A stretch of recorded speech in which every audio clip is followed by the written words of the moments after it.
There is a small stone building near the shore of Lake Issyk-Kul, in what is now Kyrgyzstan, where the wind moves differently than it does anywhere else. It comes down off the Tian Shan mountains, cold and thin, and it passes over grass that has grown and died and grown again for 700 years without anyone disturbing it. If you walk there today, you might notice, half buried in that grass, a scattering of flat stones. Some are broken. Some have sunk so deep into the earth that only a corner shows, like the tip of something much larger underneath.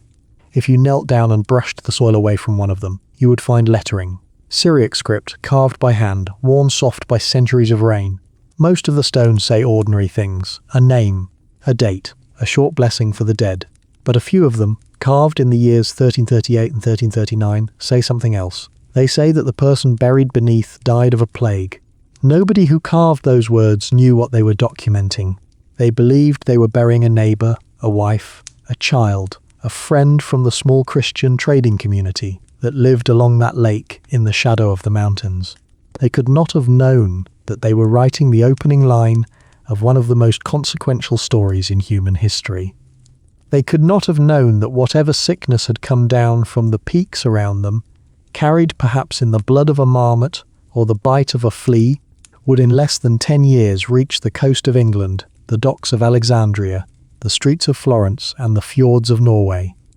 They could not have known that within a single decade it would kill somewhere between 1/3 and 1/2 of the population of an entire continent. They just knew that someone they loved was gone, and that the ground needed to be marked. This is where our story begins, not with kings, not with armies,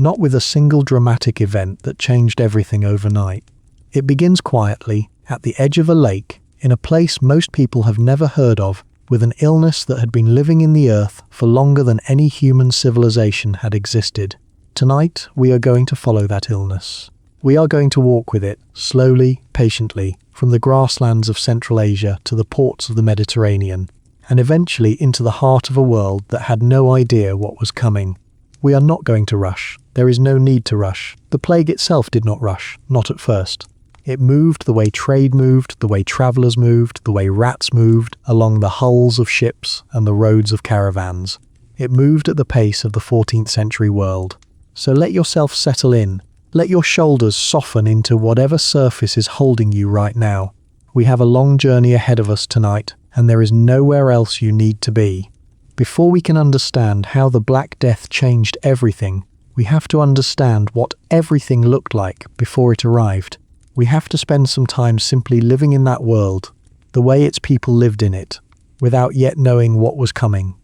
Picture the middle of the 14th century. Not a specific year yet, just the general shape of the world, the texture of an ordinary day, somewhere between the years 1300 and 1346. If you were alive then in almost any part of Europe, Asia, or North Africa, you would have woken with the sun, because artificial light was expensive and precious, reserved for candles that burned slowly and had to be conserved. You would have heard roosters before you heard any human voice. You would have smelled wood smoke from the hearth fire that had probably never fully gone out overnight, and beneath that, the smell of bread if your household was fortunate enough to have flour, or porridge if it was not. This was in many ways a good time to be alive, at least by the standards of previous centuries. Europe had spent the last 200 years in a long, slow climb. Historians sometimes call this period the medieval warm period, a stretch of unusually mild climate that had allowed farmland to expand into territory that had once been too cold or too wet to cultivate. Vineyards grew as far north as England. Wheat fields crept up hillsides in Scandinavia. Villages that had once been small clearings in the forest grew into proper settlements, then into towns. The population of Europe had roughly doubled, and in some regions tripled, since the year 1000. Forests were cleared, marshes were drained. New villages sprang up so quickly that many of them still carry names today that literally mean new town or new clearing in their local languages. Newton, Villeneuve, Neustadt, small linguistic fossils from an age of expansion. Cities that we now think of as ancient and permanent were, in the 14th century, bursting with a kind of energy that felt almost modern to the people living through it. Paris had perhaps 200,000 residents, making it one of the largest cities in the Christian world. Florence had grown wealthy on wool and banking, its merchants inventing new financial instruments, bills of exchange, double-entry bookkeeping, early forms of insurance, to manage the risks of long-distance trade. Venice and Genoa were locked in a fierce rivalry for control of Mediterranean shipping lanes, each building fleets of galleys that could carry silk, spices, and grain across a sea that had once been the private property of Rome and was now a contested marketplace shared by Christians, Muslims, and everyone in between. Let us walk for a moment through a typical town somewhere in this world. Not a specific place yet, just a composite of what such a place tended to be like. The streets were narrow, often no wider than the span of a cart, because land inside the town walls was precious, and every inch that could hold a building did. The upper floors of houses frequently leaned out over the streets below, sometimes so far that neighbours across the way could almost touch fingertips from their windows. This made the streets dim even at midday, a permanent grey twilight broken only by shafts of light where the buildings gave way to a market square or a church plaza. The air carried a mixture of smells that we would find overwhelming today, but that the people of the time barely noticed, because it was simply the smell of being alive. Wood smoke, animal dung, the tang of a tannery working leather nearby, the yeasty warmth of a bakery, the metallic smell of a blacksmith's forge, and underneath it all, the sweeter, more persistent smell of unwashed bodies and open drains. Most towns had some system for removing waste, usually a central gutter running down the middle of the street, but it was rarely adequate, and after rain the streets could become a shallow river of mud, refuse, and rainwater. And everywhere, without exception, there were rats. Nobody in the 14th century thought much about rats. They were simply part of the background of urban life, the way pigeons are today. They lived in granaries, in the thatched roofs of houses, in the holds of ships, in the walls of stables. They ate whatever grain or scraps they could find, and people accepted their presence the way they accepted flies or mud, as an unpleasant but unremarkable feature of daily existence. Cats were kept in some households to control them, though cats themselves were viewed with suspicion in certain regions, sometimes associated in folk belief with witchcraft,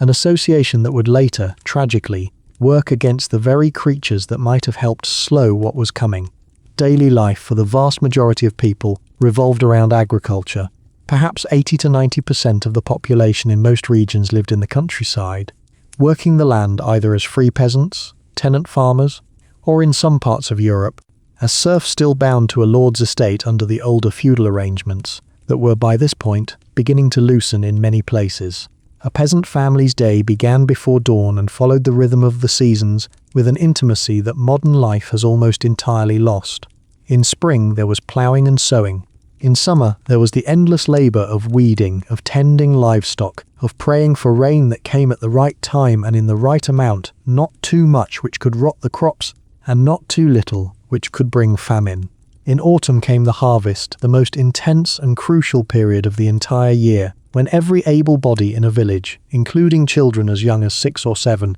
worked from first light to last to bring in the grain before weather could ruin it. Winter was a season of relative rest, but also of scarcity, when families lived off what had been stored and prayed that it would be enough to last until spring. Homes for ordinary people were simple. A single room, often shared with the family's animals during the coldest months, because the body heat of a cow or a few goats could make the difference between survival and freezing. The floor was usually packed earth, sometimes covered with straw that was changed when it became too soiled. A hearth fire sat at the centre or along one wall, its smoke finding its way out through a hole in the roof or simply seeping through the thatch, since chimneys were still a luxury feature found mostly in wealthier homes. Food was monotonous by our standards, but not necessarily meagre, at least in good years. Bread formed the foundation of almost every meal, dark, dense bread made from whatever grain grew locally, rye or barley more often than the finer wheat that was reserved for wealthier tables.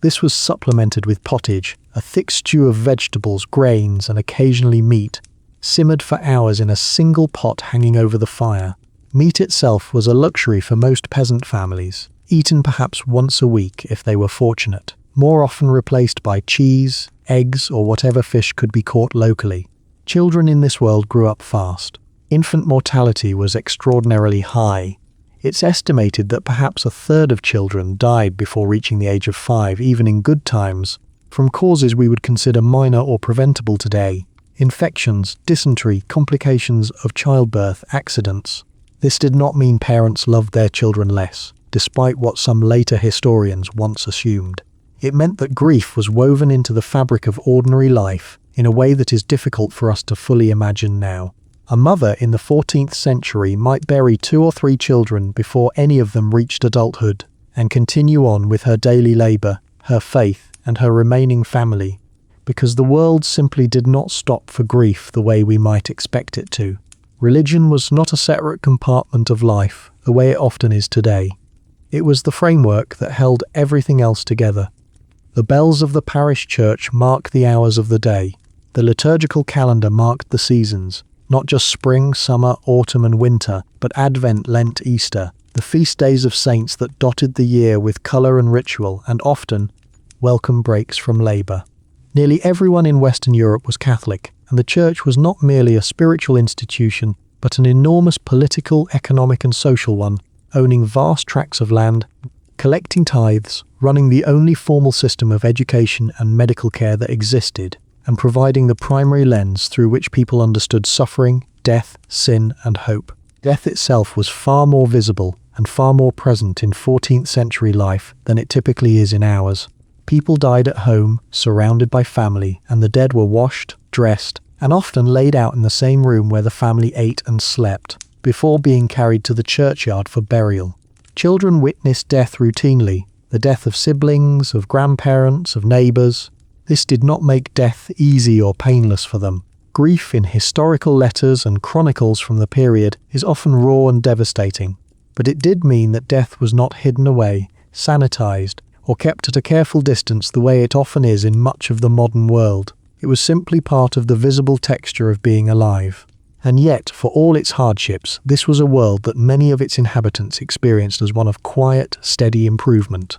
The great famines of the early part of the century, particularly the terrible Great Famine of 1315 to 1317, when years of relentless rain rotted crops across northern Europe and killed perhaps 10% of the population in the hardest hit regions, had passed. Trade was flourishing, towns were growing. Universities in Paris, Oxford, Bologna, and elsewhere were producing scholars who were beginning to rediscover and build upon the philosophical and scientific traditions of the ancient Greeks and the Islamic world. Gothic cathedrals, astonishing feats of engineering and devotion, were rising across the landscape, their spires reaching higher than any human structure had reached before in that part of the world. There was, in short, a sense, not universal, not felt by everyone, but present in the general current of the age, that things were gradually getting better. None of the people living through this world had any way of knowing that a catastrophe was already beginning, thousands of miles to the east, that would arrive within their lifetimes and unmake almost everything they understood about how the world worked. To understand how a sickness born in the grasslands of Central Asia could reach the docks of Sicily and the streets of London within a matter of years, we need to understand one of the great, quiet achievements of the 13th and 14th centuries. A network of trade routes so vast, so interconnected, that goods and ideas and people, and, as it would turn out, disease, could move across the entire breadth of Eurasia with a speed that would have been unimaginable in earlier centuries. We often call this network the Silk Road, though it was never a single road at all. It was a shifting web of overland caravan routes and maritime shipping lanes that connected China in the east to the Mediterranean world in the west, passing through Central Asia, Persia, and the Middle East along the way, with branches reaching down into India and up into the Russian steppe. This network had existed in some form for well over 1,000 years by the 14th century. But something remarkable had happened to it in the previous 100 years that made it more open, more active, and more heavily travelled than perhaps ever before. That something was the Mongol Empire. In the early 13th century, Genghis Khan and his successors had built the largest contiguous land empire in human history, stretching at its height from Korea in the east to the borders of Poland and Hungary in the west, encompassing nearly all of Central Asia, much of Russia, Persia, and eventually China itself. The Mongol conquests were, without question, brutal, Cities that resisted were sometimes destroyed with a thoroughness that shocked contemporary chroniclers, and the human cost of the conquest itself was enormous. But once the conquest was complete and the empire settled into administration, something unexpected happened. The Mongols, whatever their reputation for violence during the wars of expansion, turned out to be remarkably effective at governing a vast, diverse empire, and they placed enormous value on trade. They protected merchant caravans, they standardized weights, measures, and in some cases currency across enormous distances. They built and maintained relay stations along the major routes, called yam, where travelers could rest, resupply, and exchange tired horses for fresh ones. A merchant carrying the right documentation could, in theory, travel from the Black Sea to the Pacific coast of China under the protection of Mongol authority the entire way. Historians call this period the Pax Mongolica, the Mongol Peace, and for roughly a century, from the mid-1200s to the mid-1300s,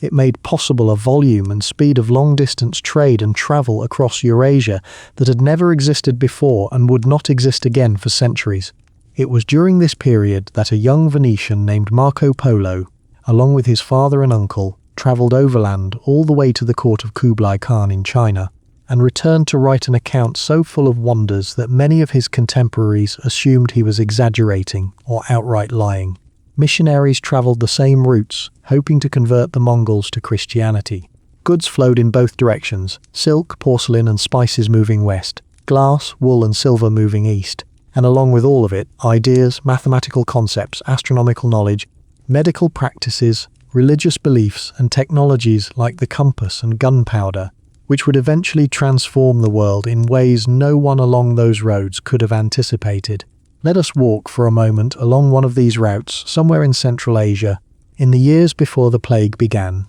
because the world of the steppe and the oasis towns deserves its own moment of attention before we return to the sickness that was quietly stirring within it. Imagine a caravan moving across the vast open grassland of the steppe, somewhere between the Caspian Sea and the mountains of the Tian Shan. The land here stretches in every direction with a flatness that can feel almost oceanic. Grass moving in waves under wind that never quite stops. The horizon so distant and unbroken that travellers sometimes describe bed feeling as though they were crossing a sea of green and gold rather than solid land. A caravan might consist of dozens or even hundreds of camels laden with bundled silk, bolts of cloth, sacks of spices, jars of oil, and countless other goods walking in a long, patient line behind guides who knew the location of every well, every relay station, every seasonal hazard along a route that might take months to complete. The merchants themselves came from an extraordinary range of backgrounds: Persian traders,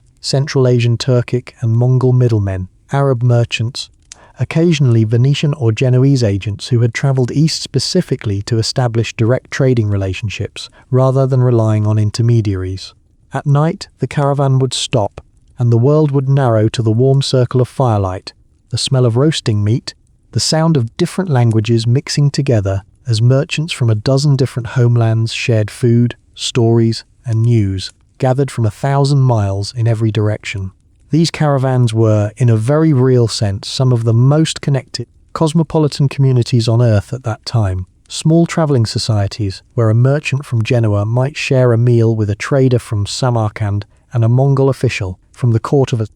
regional Khan, all bound together by the shared practical purpose of moving goods safely from one end of the continent to the other. Along the route, oasis cities flourished. Samarkand, Bukhara, Kashgar. These were not simple way stations but genuine metropolitan centres, with markets, mosques, libraries, and populations that in some cases rivaled the great cities of Europe. Samarkand in particular was famous for its beauty, its blue-tiled domes, its gardens irrigated by an ingenious system of underground channels that brought water down from the mountains. A traveller arriving after weeks in the emptiness of the steppe would find in these cities a sudden, overwhelming abundance. Fruit markets piled with melons, grapes and pomegranates. Workshops producing paper, glass and metalwork. Scholars debating astronomy and medicine in libraries that preserved and built upon centuries of accumulated knowledge from Greek, Persian, Indian and Chinese sources. This, then, was the world that the Pax Mongolica had built,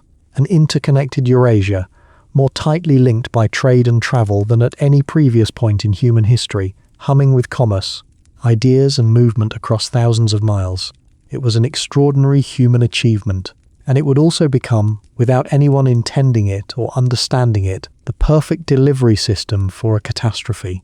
Deep beneath the grasslands of Central Asia, in burrows dug by marmots and other small rodents, something had been living for a very long time, far longer than the Mongol Empire, far longer than the Silk Road, far longer than human civilization itself. It was a bacterium. We know it today as Yersinia pestis, named after Alexander Yersin, the scientist who identified it during an outbreak in Hong Kong in 1894. But in the 14th century, no one had any concept of bacteria at all. Germ theory would not exist for another 500 years. To the people who would eventually encounter this organism's effects, it would seem less like a biological phenomenon and more like a form of poison in the air, or a punishment, or a mystery with no visible cause at all. Yersinia pestis is and was what scientists call a zoonotic pathogen, one that lives primarily in animal populations and only occasionally spills over into humans. Its natural hosts are burrowing rodents, marmots, ground squirrels, gerbils, and their relatives, which live in vast colonies across the grasslands and mountain foothills of Central Asia. These animal populations had likely carried strains of the plague bacterium for thousands of years, in a kind of long, ongoing biological relationship that scientists call an enzootic cycle, the disease circulating quietly among wild rodent populations, occasionally flaring up and killing off colonies, without ever necessarily touching human beings at all. The bacterium's usual method of transmission involves fleas. A flea feeding on an infected rodent ingests the bacteria along with its blood meal.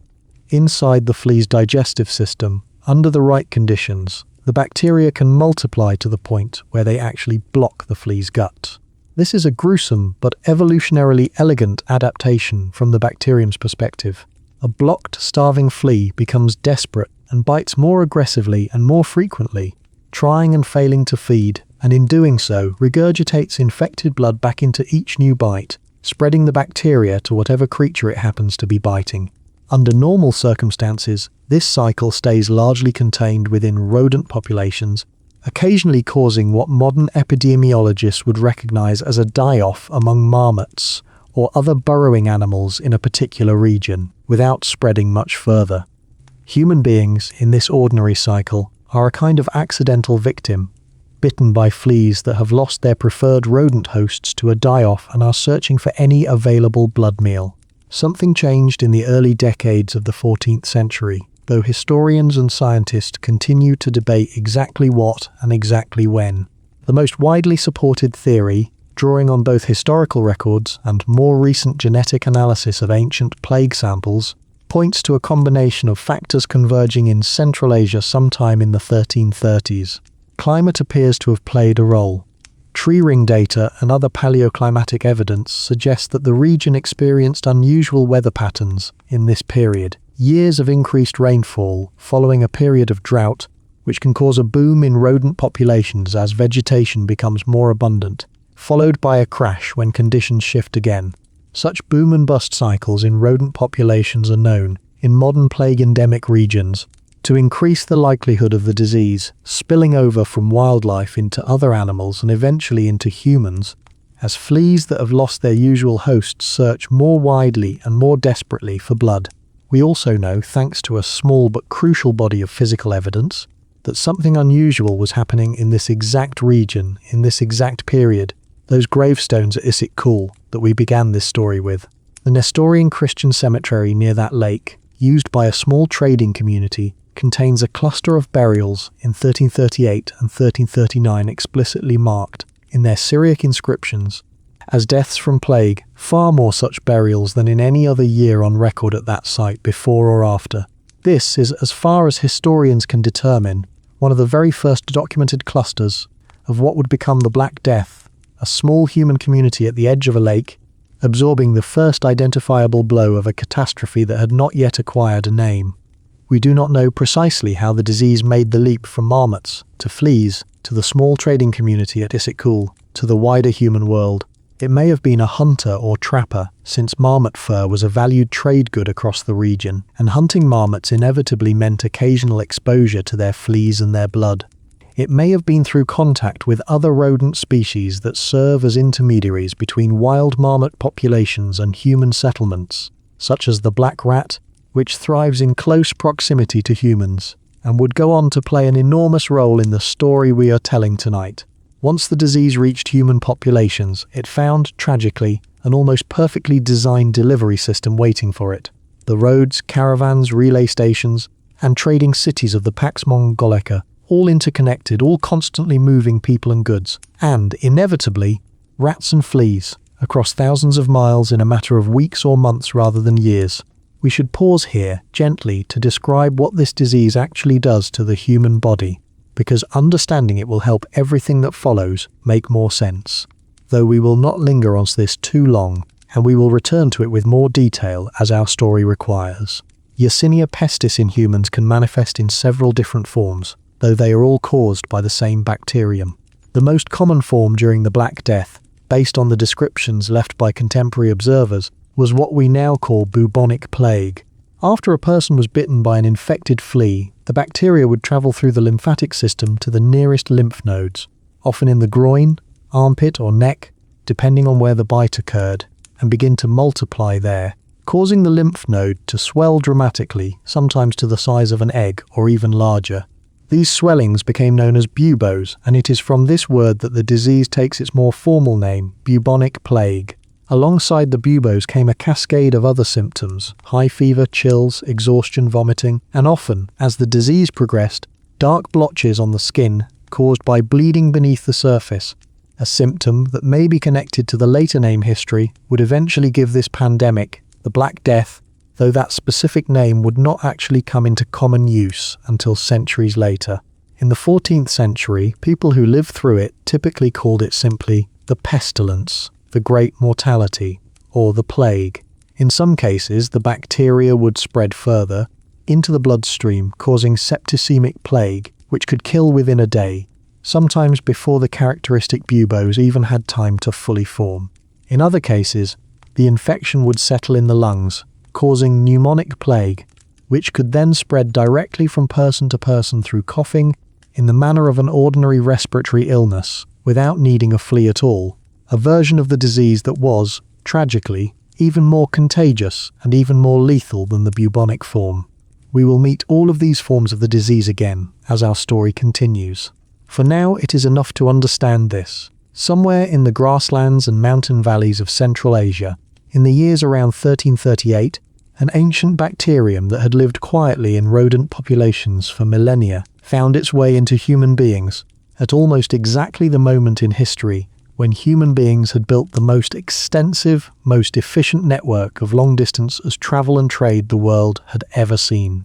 The stage, though no one could have recognized it, was set. By the late 1340s, the disease had been moving for perhaps a decade, spreading gradually along trade routes and through the loosely connected network of towns and settlements across Central Asia and into the territories controlled by the Golden Horde, the Mongol Khanate that ruled much of the Russian steppe and the lands surrounding the Black Sea. Historical chroniclers, writing decades later, working from second-hand and third-hand accounts, describe the disease sweeping through this region with devastating effect, through cities like Sarai on the Volga River, through the trading centres of the Crimea, through communities of Mongols, Turks, Russians and Armenians alike. An Arab historian named Ibn al-Wadi, writing from Aleppo before he himself died of the plague in 1349, described hearing reports of the disease originating in the Land of Darkness, a somewhat vague term used at the time to describe the far eastern reaches of the known world,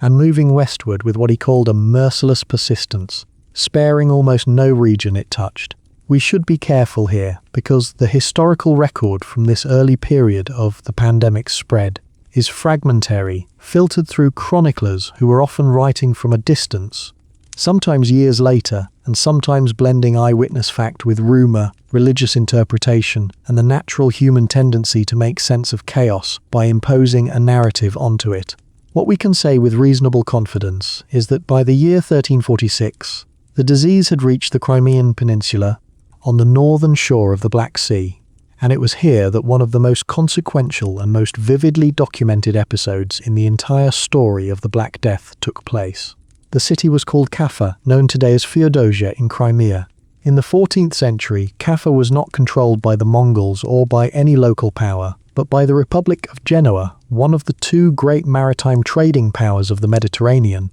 alongside its rival Venice. Genoa had established Kaffa as a trading colony roughly a century earlier, a foothold that gave Genoese merchants direct access to the goods flowing out of Central Asia and the Mongol territories: grain, furs, slaves, and luxury goods that could then be shipped west across the Black Sea and the Mediterranean to European markets. Kaffa in the 1340s was a genuinely impressive city, protected by substantial stone walls and towers, home to a population that included Genoese merchants and administrators, but also a diverse mixture of Greeks, Armenians, Tatars and others who had settled there over the decades to take part in its commerce. Ships from Genoa and other Italian city-states arrived regularly in its harbour, loading grain, silk and other goods for the long voyage back to Italy. In 1343, tensions between the Genoese colonists and the surrounding Mongol authorities, ruled at that time by a Khan named Jani Beg, erupted into open conflict, reportedly sparked by a dispute involving a fight between Italian merchants and local Tatar residents in a nearby town. Jani Beg responded by laying siege to Kaffa, surrounding the city with his forces in an attempt to starve or force the Genoese defenders into submission. The Genoese, protected by their strong fortifications and able to receive supplies by sea, a lifeline the besieging Mongol army could not cut off, held out. The siege dragged on and off, for several years, a grinding standoff between attackers who could not breach the walls and defenders who could not be dislodged from behind them. And then, sometime around 1346, the plague reached the besieging army. We know about what happened next largely from a single remarkable eyewitness account, written by a notary named Gabriel de Mussy. There has been considerable historical debate over whether de Mussy was actually present at Kaffa himself, or was instead compiling second-hand reports from merchants and travellers passing through his home city of Piacenza in Italy. A debate that matters for how literally we should take some of the details of his account, but does not change the basic outline of events, which is corroborated by other sources. According to de Mussy's account, the disease began to devastate the Mongol army camped outside Kaffa's walls, killing soldiers by the thousands, faster than the survivors could bury them. And then, in what remains one of the most chilling episodes described in any medieval chronicle, de Mussy records that the Mongol commanders, before finally abandoning the siege, ordered the corpses of plague victims catapulted over the walls into the city itself, an act intended, in de Mussy's telling, as a deliberate act of biological warfare, an attempt to spread the disease among the Genoese defenders who had resisted them for so long. We should treat this specific detail with appropriate caution. It is difficult to verify independently, and some modern historians and epidemiologists have questioned whether corpses catapulted over walls would have been an effective vector for spreading a disease that was primarily transmitted by fleas, living on living rodents rather than on the bodies of the dead. It is entirely possible that the plague reached the defenders of Kaffa through more mundane means, through the rats and fleas that inevitably moved between a besieging army's camp and a besieged city's walls regardless of any deliberate action, or through the ordinary channels of contact between the two sides during the long grinding siege. But whether the specific detail of catapulted corpses is entirely accurate or partly the product of later exaggeration and horror, the broader outcome described by de Mussy is not in serious dispute. The plague reached the population of Kaffa. It began to kill the city's defenders and residents with the same terrible speed it had shown among the besieging Mongol forces. And as the disease took hold within the city walls, the Genoese, who had successfully resisted years of siege by human enemies, found themselves facing an enemy that no wall, however strong, could keep out. Panic set in, and in that panic, ships began to leave. This is the moment where our story pivots from Central Asia toward the Mediterranean, toward Europe, toward the world we spent our first hour walking through. Genoese merchants and sailors, desperate to escape the horror unfolding in Kaffa, boarded their galleys and set sail for home, for Genoa, for Venice, for the ports of Sicily and southern Italy, where Genoese trading interests maintained regular routes. They could not have known, as they pulled up anchor and set their sails toward the western horizon, that they were carrying something far more consequential, than the goods stowed in their holds. Somewhere among the grain sacks and the water barrels, black rats moved through the darkness of the ship's interior, as they always did on every voyage, largely unnoticed, entirely unremarkable, carrying on their bodies fleas that carried, in turn, the bacterium that had travelled from a marmot burrow in Central Asia, through a decade of slow spread across the steppe, into the besieging army at Kaffa's walls, and now finally onto the wooden decks of ships bound for the heart of Christian Europe. The wind that filled their sails was the same wind that had always filled the sails of Genoese trading ships, making the long voyage west across the Black Sea, and through the narrow strait at Constantinople into the Mediterranean. It was an ordinary wind, an ordinary voyage, following an ordinary and well-worn route that Genoese sailors had travelled countless times before. But this time, it was carrying something that would change the world. In October of the year 1347, a fleet of Genoese trading ships arrived in the harbour of Messina, a port city on the northeastern tip of Sicily, at the very edge of the island facing the toe of the Italian mainland across a narrow strait. The exact number of ships is debated among the chroniclers who recorded the event. Some accounts mention 12 galleys, though the precise figure, like many details from this period, comes down to us filtered through second-hand reporting and the natural tendency of medieval chroniclers to round numbers into memorable, symbolically resonant figures. What is not in serious historical dispute is that these ships had come from the Black Sea region, likely from Kaffa or from ports connected to it, and that they arrived carrying something far more dangerous than any cargo the harbour officials of Messina could have anticipated. Let us imagine the scene, as best the historical record allows us to reconstruct it. Messina in 1347 was a prosperous, bustling port, one of the key harbours of the Kingdom of Sicily, positioned perfectly to catch trade moving between the eastern and western Mediterranean. Its harbour would have been a working, noisy place, the creak of ropes and timber, the shouts of dock workers unloading cargo, the smell of salt water mixed with tar, fish, and the produce of a dozen different regions stacked in crates and barrels along the quay. Sicily itself at this time was a genuinely cosmopolitan crossroads, its population and culture shaped by centuries of Greek, Roman, Arab and Norman influence, its markets accustomed to the arrival of goods and travellers from across the Mediterranean world.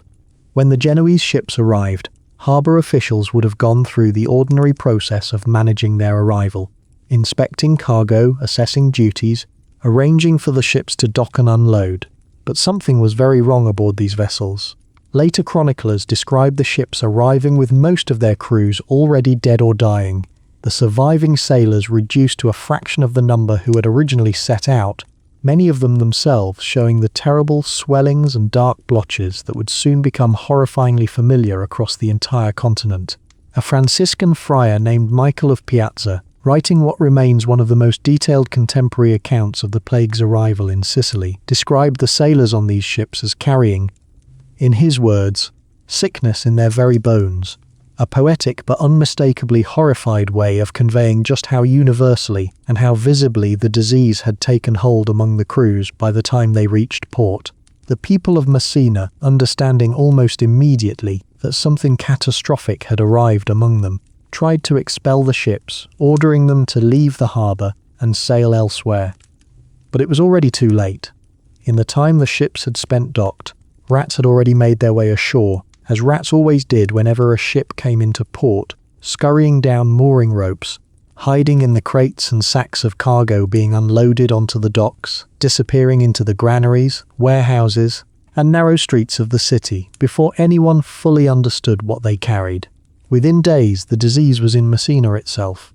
We have, thanks to Michael of Piazza and a handful of other chroniclers writing in this early period, some of the most vivid and immediate descriptions of what this disease actually looked like to the people encountering it for the first time. Descriptions unfiltered by the years of grim familiarity that would develop as the plague continued its march across Europe in the months and years to come. The friar describes victims developing swellings about the size of a hazelnut at first, in the groin or under the arm, which then grew rapidly, becoming hard. Painful masses the size of an apple or an egg, accompanied by burning fever and the vomiting of blood. He describes the disease killing within 2 or 3 days of the first symptoms appearing. a speed that, to a population with no concept of germ theory, no understanding of bacteria or fleas or the mechanisms of contagion,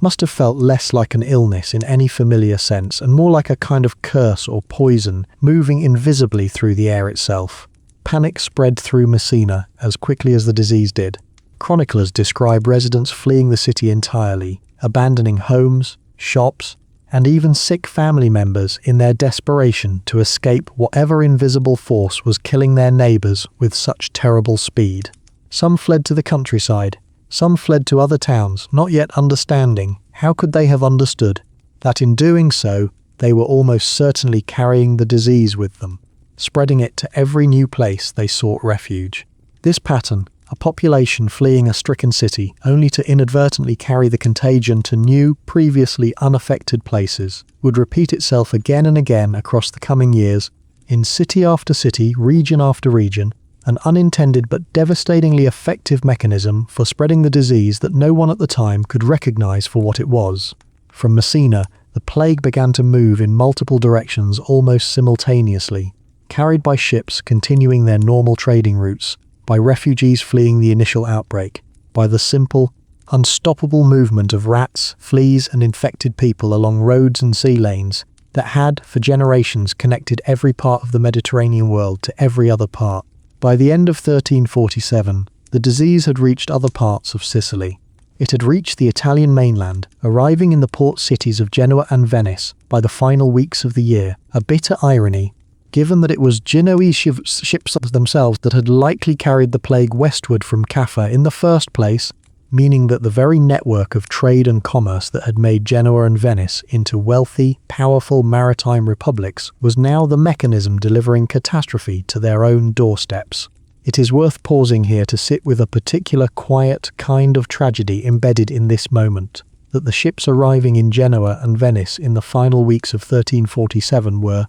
in almost every visible way, entirely ordinary. They were doing what Genoese and Venetian ships did every single week of every single year, returning from trading voyages laden with goods, expected and welcomed by the merchants, dock workers, and officials whose entire economic life depended on exactly this kind of steady, reliable maritime commerce. There was no dramatic invasion, no visible enemy, no army marching on the horizon that anyone could see coming and prepare to resist. There was only a ship arriving as ships always arrived, carrying, unseen among its ordinary cargo, something that would kill more people in the coming years than any army in human history had killed before. Let us take a moment, before we continue following the plague's spread across the map of Europe, to sit quietly with the world of the sea itself in this period, because the ships that carried the Black Death were not simply vessels of catastrophe. They were also, in ordinary times, some of the most remarkable and sophisticated technologies of their age, and the people who sailed them lived lives worth understanding in their own right. A Genoese trading galley of the 14th century was a long, relatively narrow vessel, powered by a combination of sail and oar, capable of carrying substantial cargo while still maintaining enough speed and maneuverability to navigate the sometimes unpredictable waters of the Mediterranean and Black Sea. Larger round-hulled ships, relying more heavily on sail alone, were also increasingly common for bulk cargo like grain, which did not require the speed of a galley, but did require significant carrying capacity. Life aboard these ships was hard, cramped and dangerous, even setting aside the plague. Sailors worked in shifts around the clock, hauling ropes, adjusting sails, rowing when the wind failed or when manoeuvring in tight harbour spaces.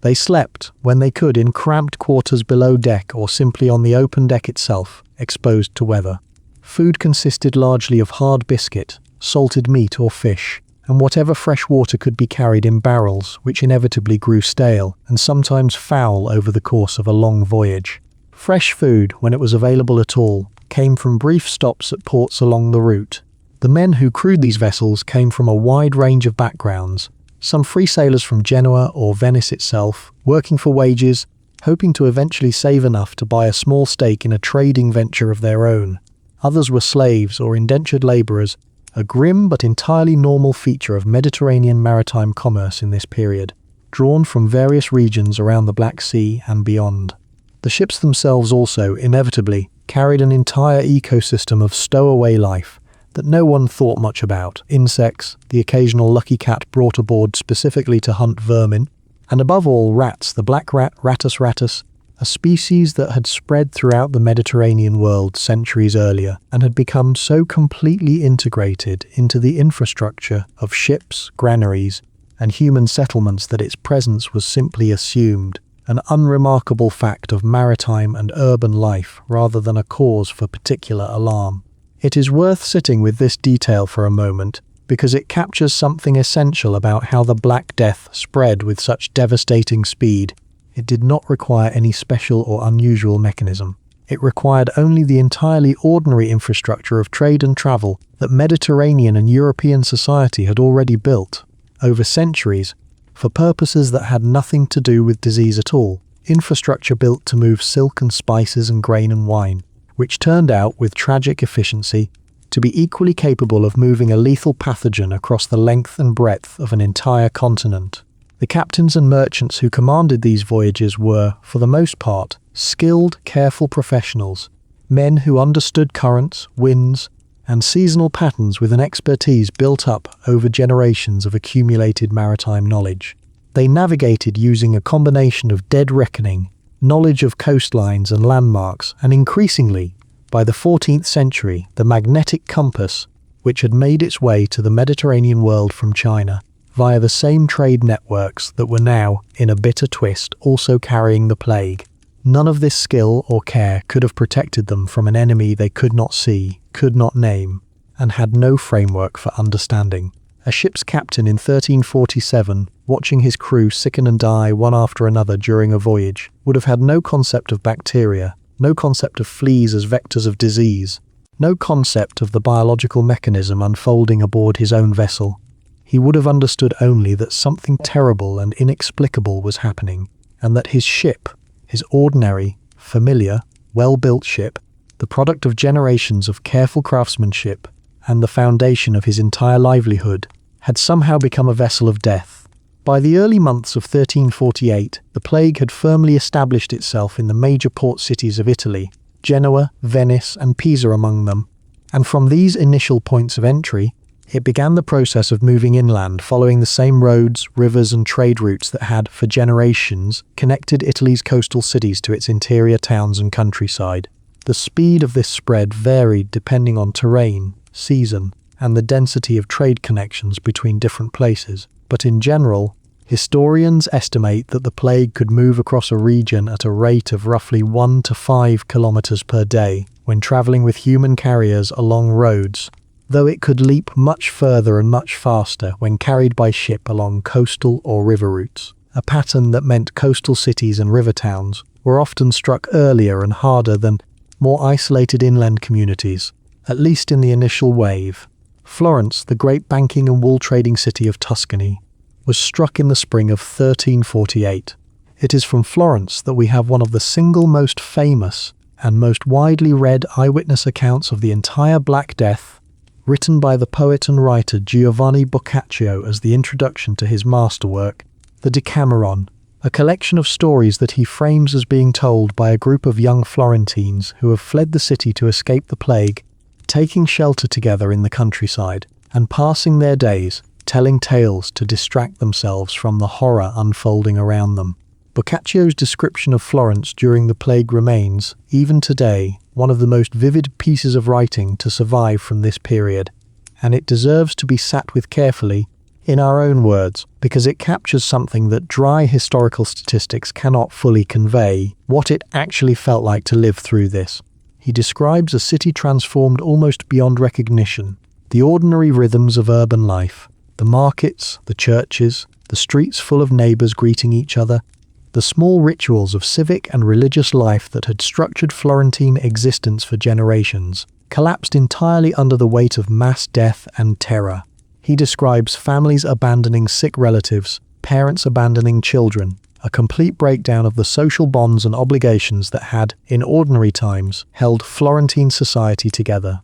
He describes bodies left in the streets because there were not enough grave diggers to bury them, eventually leading city authorities to dig enormous communal trenches where the dead were laid in layers, one atop another, with only a thin covering of earth between each layer, in a desperate attempt to keep pace with a death toll that had overwhelmed every normal mechanism for handling mortality that Florentine society possessed. He describes, too, the different ways people responded to the terror around them, some retreating into strict isolation, avoiding all contact with the outside world in the hope of escaping infection, others throwing themselves into reckless indulgence,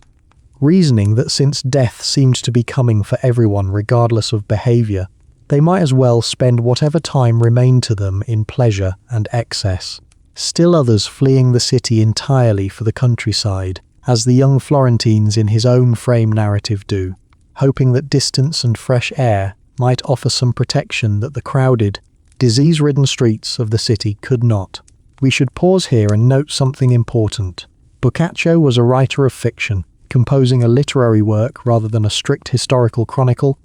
and modern historians treat some of the more extreme details of his account with appropriate caution, recognizing that he was working within literary traditions that sometimes prized dramatic and moral effect over precise documentary accuracy. But the broader emotional and social truth of what he describes, the terror, the social breakdown, the desperate and varied human responses to an incomprehensible catastrophe, is corroborated by numerous other independent sources from across Italy, and soon across the rest of Europe, all describing strikingly similar patterns of fear, flight, and social collapse. From Florence and from the other major Italian cities struck in this same period, the disease continued to move outward. Pisa, Bologna, Rome itself, the seat of the papacy, though the actual Pope Clement VI was residing not in Rome but in Avignon in southern France, part of a decades-long period known as the Avignon Papacy, during which the papal court had relocated from Italy to France. It was in Avignon that Clement VI would soon find himself dealing directly with the plague's arrival at his own doorstep, a story we will return to shortly. By the middle months of 1348, the pattern that would define the plague's spread across the entirety of Europe over the following 2 years had become clear, and to anyone paying attention, terrifyingly consistent. The disease arrived first in port cities and major trading centres, spread with devastating speed through dense urban populations, and then radiated outward along roads and rivers into the surrounding countryside and smaller towns, sparing almost no region it reached regardless of wealth, piety or preparation. In January of 1348 the plague reached Marseille, the great port city on the southern coast of France, carried, as it had been carried to Sicily and Italy, by ships arriving from the eastern Mediterranean. From Marseille, the disease began a rapid advance both eastward along the coast toward Italy, reinforcing and accelerating the spread already underway there, and westward and northward into the interior of France, following the river valleys of the Rhône and its tributaries, which had for centuries served as vital arteries of trade and travel, connecting the Mediterranean coast to the heart of the French kingdom. It was along this route that the plague reached Avignon, the city that, as we mentioned, was at this time serving as the seat of the papacy itself, home to Pope Clement VI and the enormous ecclesiastical bureaucracy that had grown up around the papal court during its decades of residence there. The arrival of the plague in Avignon produced one of the more remarkable documented episodes of the entire pandemic, and it involves a figure who deserves a moment of our attention. Not the Pope himself, but his personal physician, a man named Guy de Chauliac. Guy de Chauliac was, by the standards of his time, an extraordinarily skilled and thoughtful physician, the author of a major surgical treatise that would remain influential in European medicine for centuries after his death. He was present in Avignon throughout the plague's devastating passage through the city, treating patients, observing the disease with the careful, systematic eye of a trained medical professional, and, remarkably, given the terror and superstition swirling around him, attempting to record what he observed with as much clinical precision as the medical understanding of his era allowed. Guy de Chauliac's account is valuable to historians precisely because he was one of the few writers of this period attempting genuine medical observation, rather than purely moral or religious interpretation of the catastrophe unfolding around him. He carefully documented the two distinct forms of the disease he observed, describing what modern doctors would recognize as bubonic plague, with its characteristic swellings, and what modern doctors would recognize as pneumonic plague, a form that attacked the lungs directly, causing victims to cough blood and die with terrifying speed, sometimes within a single day of the first symptoms appearing, and which he correctly observed to be even more contagious than the bubonic form, spreading directly between people in close proximity, without any apparent need for the intermediary of fleas or rats at all. De Chauliac himself contracted the plague during this period and survived, one of the relatively fortunate minority who fell ill and recovered rather than dying, a fact that later allowed him to continue his medical career and eventually complete the surgical treatise for which he remains remembered today. Pope Clement VI, meanwhile, took a series of actions during this crisis that reveal both the genuine terror the plague inspired even among the most powerful figures in Christian Europe, and the limited but sincere tools available to combat it, given the medical understanding of the time. Advised reportedly by his physicians that sitting between two large fires might help purify the air around him and protect him from infection, the Pope reportedly did exactly this for an extended period, seated in a chamber kept warm by enormous fires despite the general terror and desperation unfolding throughout the rest of the city around him. Whether or not this particular measure had any genuine protective effect, and there is no reason, from a modern medical understanding, to believe it did, though it may have had some marginal effect in deterring flea activity in his immediate vicinity. Clement VI did in fact survive the plague's passage through Avignon, a survival that contemporaries and later chroniclers alike were eager to interpret as evidence of divine favour, papal virtue, or simply extraordinary good fortune, depending on their particular perspective. More significantly, and more admirably, Clement VI took a series of actions during this crisis that had genuine and lasting historical importance, extending far beyond his own personal survival. Confronted with the wave of violence and persecution that had begun to sweep across parts of Europe, where terrified, grieving populations, desperate for someone to blame for a catastrophe that defied all rational explanation available to them, had begun turning with horrifying frequency toward Jewish communities, accusing them of deliberately poisoning wells and causing the plague through malice rather than disease. Clement VI issued formal papal bulls in 1348 explicitly condemning these accusations and these attacks, declaring that Jews were dying of the plague in exactly the same proportions as Christians, which made the accusations of deliberate poisoning both logically absurd and morally indefensible, and forbidding Christians from harming Jewish communities under threat of excommunication. This is a difficult and important part of our story, and we will return to it with more care and more attention as our documentary continues. Because the wave of persecution and violence that swept across parts of Europe during the Black Death, particularly in German-speaking territories, where entire Jewish communities were massacred by mobs seeking anyone, to blame for a horror that seemed otherwise inexplicable, represents one of the darkest and most painful chapters connected to this entire catastrophe, and it deserves to be told honestly and with appropriate weight, rather than glossed over or minimized. For tonight, though, let us simply note that even amid the chaos and terror of Avignon in 1348, there were those: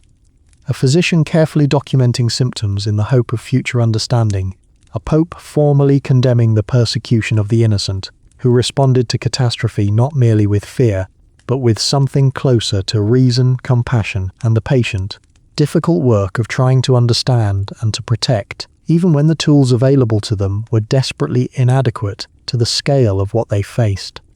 Before we continue following the plague further into Europe, it is worth pausing to spend some time inside the medical mind of the 14th century,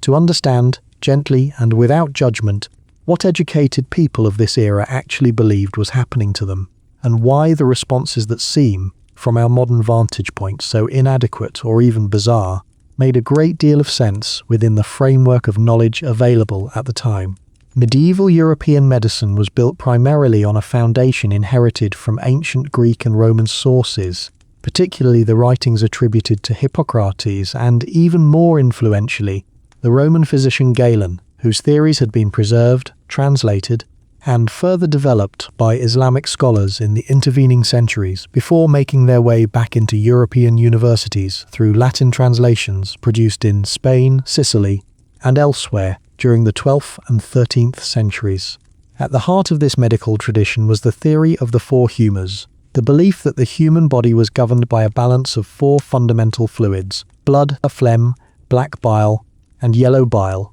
each associated with particular qualities of heat, cold, moisture, and dryness, and each connected to broader cosmological forces, including the four classical elements, the seasons, and the movements of celestial bodies. Illness, in this framework, was understood as an imbalance among these humours, and treatment generally focused on trying to restore balance through methods like bloodletting, purging, dietary adjustment, and other interventions intended to reduce an excess of whatever humour was believed to be causing the problem. When faced with the Black Death, physicians trained in this tradition naturally attempted to understand and explain it within the framework they had inherited. One of the most influential explanations, and one that would have made intuitive sense to educated people across Europe, involved the concept of miasma, the idea that disease could be caused and spread by corrupted or poisoned air, arising from decaying organic matter, unusual atmospheric conditions, or even unfavourable astrological alignments that were believed to affect the very substance of the atmosphere itself. This was not, it is worth emphasising, an unreasonable or foolish theory given what was actually observable to 14th century physicians. Disease genuinely did seem to cluster in places with poor sanitation, standing water, and decaying waste, conditions that we now understand fostered disease indirectly by supporting the rat and flea populations that actually transmitted the plague bacterium, but which, without any concept of germ theory, appeared to 14th century observers to be directly causing illness through the corruption of the air itself. The theory also helped explain, within its own logic, why disease seemed to travel and why some places and some individuals seemed more vulnerable than others. In October of 1348, a commission of physicians at the medical faculty of the University of Paris, one of the most respected centres of medical learning in Europe, produced a formal report on the causes of the plague at the request of King Philip VI of France. This document, known to historians as the Paris Concilium, remains one of the most important surviving sources for understanding how educated medieval Europeans attempted to make sense of the catastrophe unfolding around them.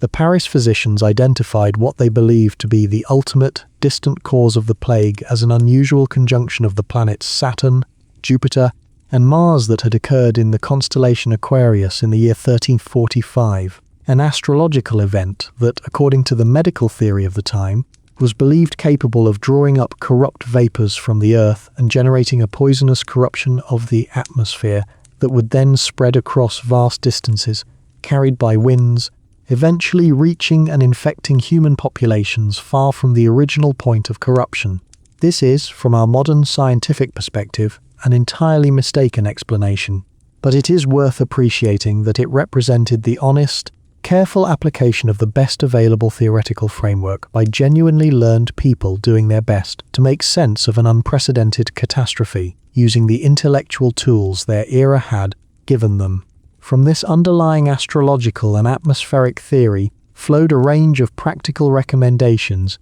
that would have shaped daily life for those who could afford to follow them. People were advised to avoid exercise and bathing, since both were believed to open the pores of the skin and allow corrupted air to enter the body more easily, advice that, tragically, likely did nothing to prevent infection and may have contributed to general poor hygiene during a period when cleanliness might otherwise have offered at least marginal benefit. People were advised to burn aromatic woods and herbs to purify the air within their homes, to carry small bundles of sweet-smelling flowers or herbs when walking through the streets. The origin of the familiar, much later nursery rhyme imagery of posies carried against plague, though the direct historical connection between the actual rhyme and the Black Death itself is more folkloric than strictly documented. People were advised to avoid strong emotions, since fear, anger, and other intense feelings were believed to disrupt the humoral balance of the body and increase vulnerability to disease.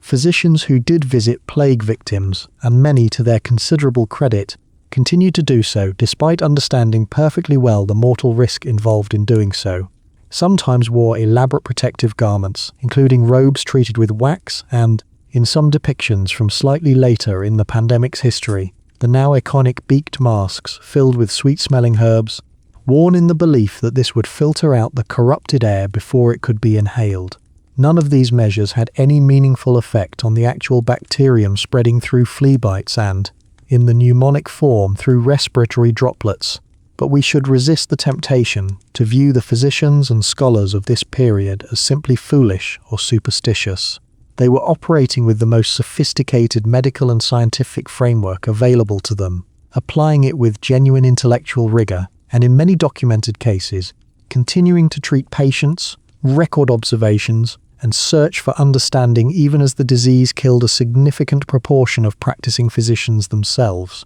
who were, by the nature of their profession, among the groups most consistently exposed to infected patients. It would be nearly 550 years before Alexandre Yersin would finally identify the actual bacterium responsible for the plague during an outbreak in Hong Kong in 1894, and even longer before the specific role of fleas and rodents in transmitting the disease would be fully understood. The physicians of the 14th century were, in a very real sense, doing their careful, honest best to solve a puzzle using tools that were, through no fault of their own, entirely inadequate to the task before them.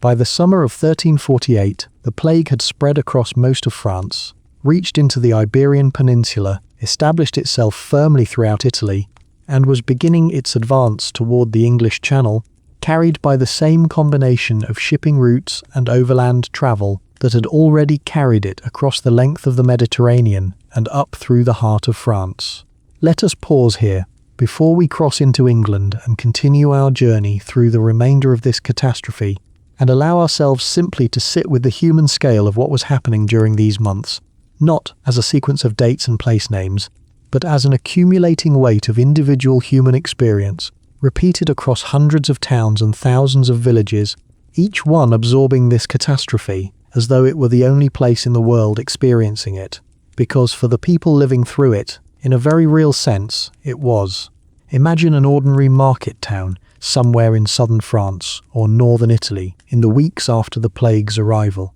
The town would have received warning, in most cases, of what was coming. News travelled along the same roads and rivers as the disease itself, often just ahead of it, carried by merchants, travellers and refugees fleeing places already stricken. This meant that most communities had at least some period of dread and anticipation before the first cases actually appeared among them, a strange, suspended time in which people watched the roads nervously, prayed with unusual fervour, and perhaps attempted some of the protective measures recommended by physicians and clergy, while waiting to see whether their town, too, would be struck. And then, inevitably, the first cases would appear.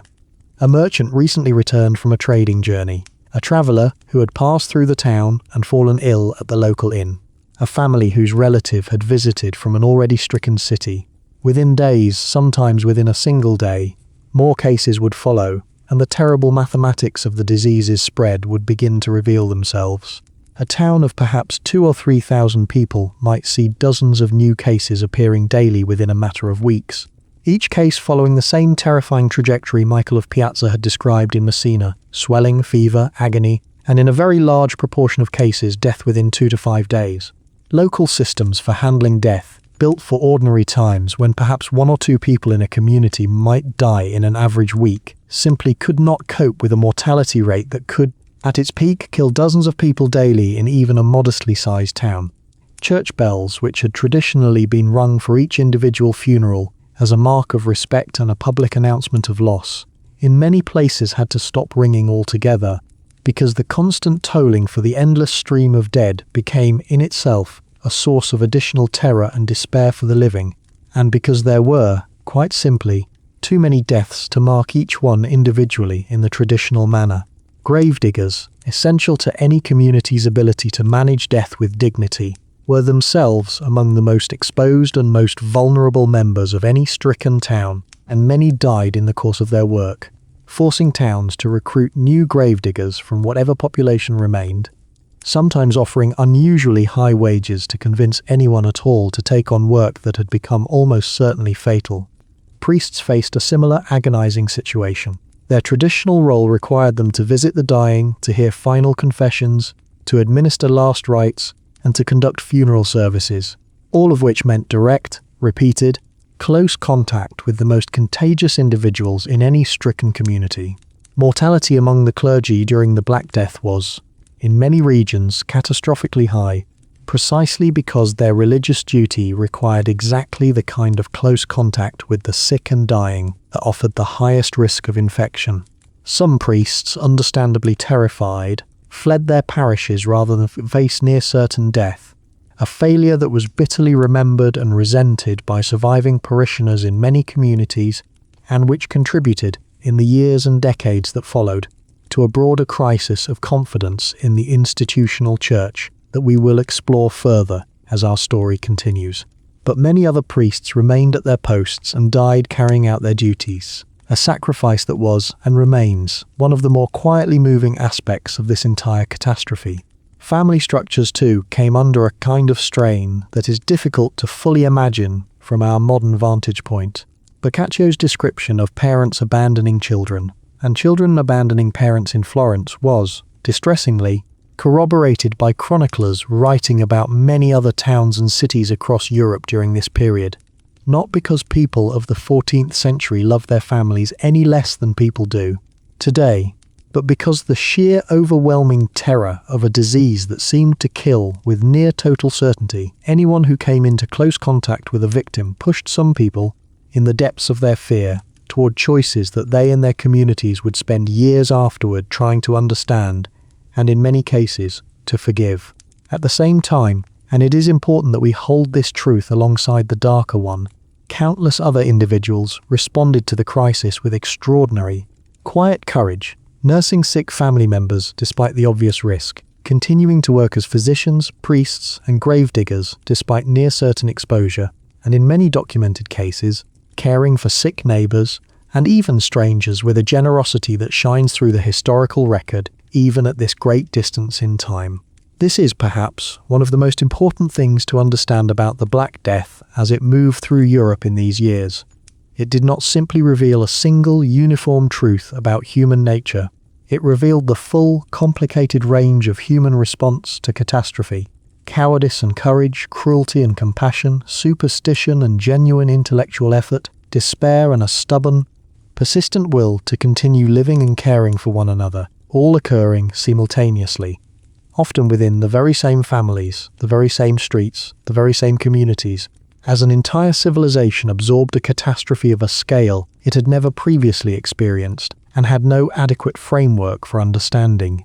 We have followed this story now from a quiet lakeside cemetery in Central Asia, through the vast interconnected trade networks of the Mongol Peace, into the besieged walls of Kaffa, aboard the ships that carried an ancient bacterium across the width of the Mediterranean, into the ports of Sicily, and onward through the cities and towns of Italy and France in the terrible early months of 1348. The disease is not finished with its journey. It has not yet reached England, has not yet crossed into the German territories, has not yet reached the Scandinavian north or the furthest edges of the known world. It has not yet claimed the full measure of what it will eventually claim. And Europe has not yet begun the long, slow, transformative process of rebuilding itself from the wreckage this catastrophe will leave behind. A process that will, in ways no one living through 1348 could possibly have imagined, eventually reshape the economic, social, religious and cultural foundations of an entire civilization. But that is a story for a little further ahead. For now, let the images we have gathered tonight settle quietly in your mind. The wind moving over the grass at Issyk-Kul, the long patient lines of camels crossing the steppe under an enormous sky, the creak of Jenny's ships and the smell of salt and tar, the bells of a church in Florence and the physicians of Paris, bent over their careful, mistaken, deeply human attempt to understand a catastrophe that had no precedent in their world. The English Channel, in the summer of 1348, was one of the busiest stretches of water in northern Europe, a narrow, often grey, often choppy passage crossed constantly by wine ships from Gascony, wool ships bound for the weaving towns of Flanders, and the ordinary traffic of merchants, pilgrims, and officials moving between the Kingdom of England and its territories and trading partners on the continent. It was inevitably along this same well-worn maritime route that the plague made its crossing. The most commonly cited point of arrival is the small port of Melcombe, in Dorset, part of what is today the town of Weymouth, on England's southern coast. Chroniclers place the arrival sometime in late June or early July of 1348, carried, as it had been carried into every other port before it, by a ship whose crew and cargo included, unseen, the infected fleas and rats that had become the plague's constant travelling companions. From this quiet stretch of Dorset coastline, a landscape of chalk cliffs, small fishing villages, and rolling farmland that had until that summer known nothing of the catastrophe already reshaping the Mediterranean world and the heart of France. The disease began its advance into England with the same terrible, patient momentum it had shown everywhere else. It moved first along the coast and then inland, reaching Bristol, at that time one of the largest and busiest ports in the entire kingdom, by early autumn.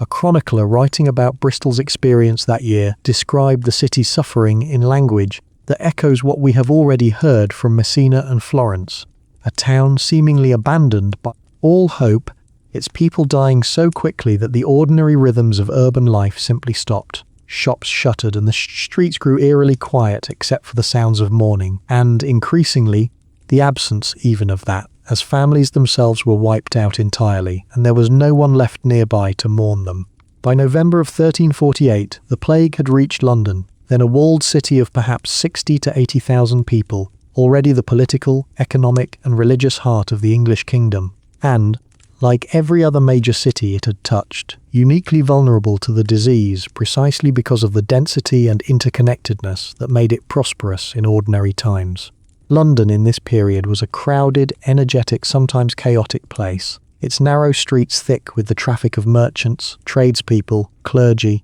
and the constant flow of goods arriving by ship along the Thames from ports across England and the near continent. The city's water supply came largely from the river itself and from a network of wells and conduits that, by modern standards, offered only the most rudimentary protection against contamination. Waste disposal relied heavily on individual households and on the natural flow of rain and the river to carry refuse away, a system that worked adequately, if imperfectly, in ordinary times. But that meant conditions throughout much of the city were, by any modern standard, ideal for supporting exactly the kind of large rat population that the plague required to spread. We have, from London and from other English towns during this period, a range of surviving records, court documents, wills, parish registers, and property transfers that allow historians to reconstruct something of the disease's impact with more statistical precision than is possible in many other parts of Europe, because English administrative record-keeping in this period was unusually thorough by the standards of the age. These records paint a portrait of catastrophe on a scale that is difficult to fully absorb even now, at a distance of nearly 7 centuries. Manorial court rolls, the detailed local records kept by the administrators of rural estates, tracking matters like land transfers, tenant deaths, and the appointment of new tenants to vacant holdings, show, in village after village across England, entire families disappearing from the record within a matter of weeks, their land passing, sometimes multiple times in rapid succession, to whatever distant relative or new tenant could be found to take over a now empty holding, only for that new tenant, in a distressing number of cases, to die shortly afterward as well, and the land to pass yet again. In some parishes, the surviving records suggest well over half the population died within the space of a single year, in the small Yorkshire village of Wareham Percy, for example, and in numerous other villages across England, whose fates have been reconstructed by generations of careful historical and archaeological research. Mortality of this magnitude did not merely reduce the population, it fundamentally destabilized the entire economic and social fabric of rural life, a consequence we will return to in some detail shortly, because it turns out to be one of the most historically significant after effects of the entire pandemic. By the summer of 1349, roughly a year after its arrival in Dorset, the plague had spread across virtually the entire island of Great Britain, reaching into Wales, into the north of England, and across the border into Scotland, though, in a detail that Scottish chroniclers themselves would later record with a certain grim irony. Scottish forces gathering near the English border in 1349, reportedly hoping to take advantage of England's weakened and plague-stricken state to launch a raid, instead found the disease spreading rapidly through their own assembled army before they had even crossed into English territory, a stark illustration of just how indiscriminately this catastrophe moved,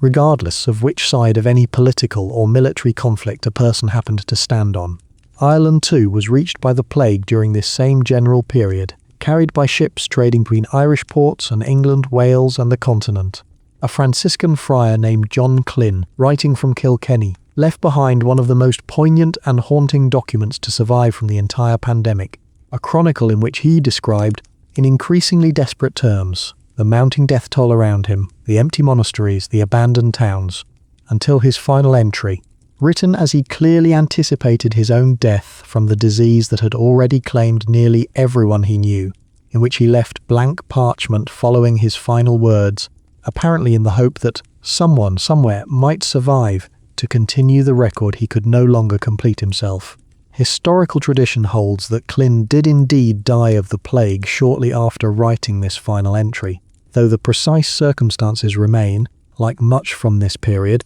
impossible to verify with complete certainty. While the plague was making its way through England and Ireland, it was simultaneously continuing its advance across the rest of continental Europe, following a pattern that, by this point in our story, will feel familiar. Arrival by ship in a coastal or river port, followed by rapid spread through the surrounding urban population, followed by a slower but still devastating radiation outward into the countryside and smaller towns. The German-speaking territories of the Holy Roman Empire were reached in 1349, spreading through cities like Cologne, Nuremberg, and Vienna along the same river networks, particularly the Rhine and the Danube,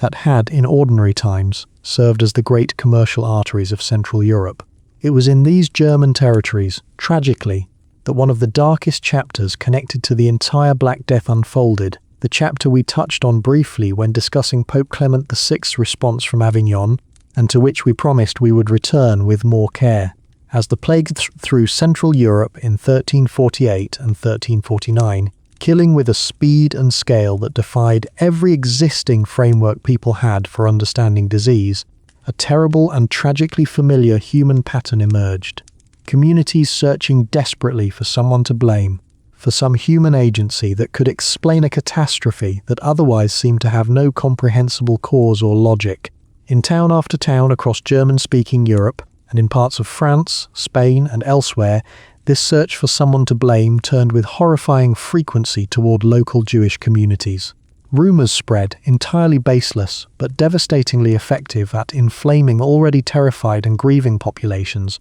that Jews were deliberately poisoning wells and water supplies, out of malice toward their Christian neighbours, in order to spread the plague. These accusations bore no relationship whatsoever to the actual cause of the disease, and they defied even the most basic internal logic, since Jewish communities were dying of the plague in essentially the same proportions as their Christian neighbours, a fact that Pope Clement VI himself explicitly pointed out in his 1348 bulls condemning the persecution.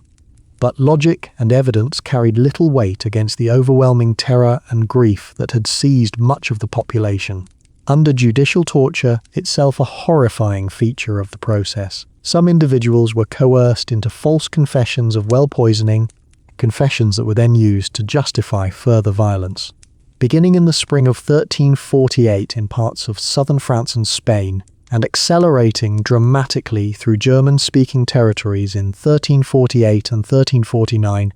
waves of violence swept through Jewish communities across a wide swath of Europe.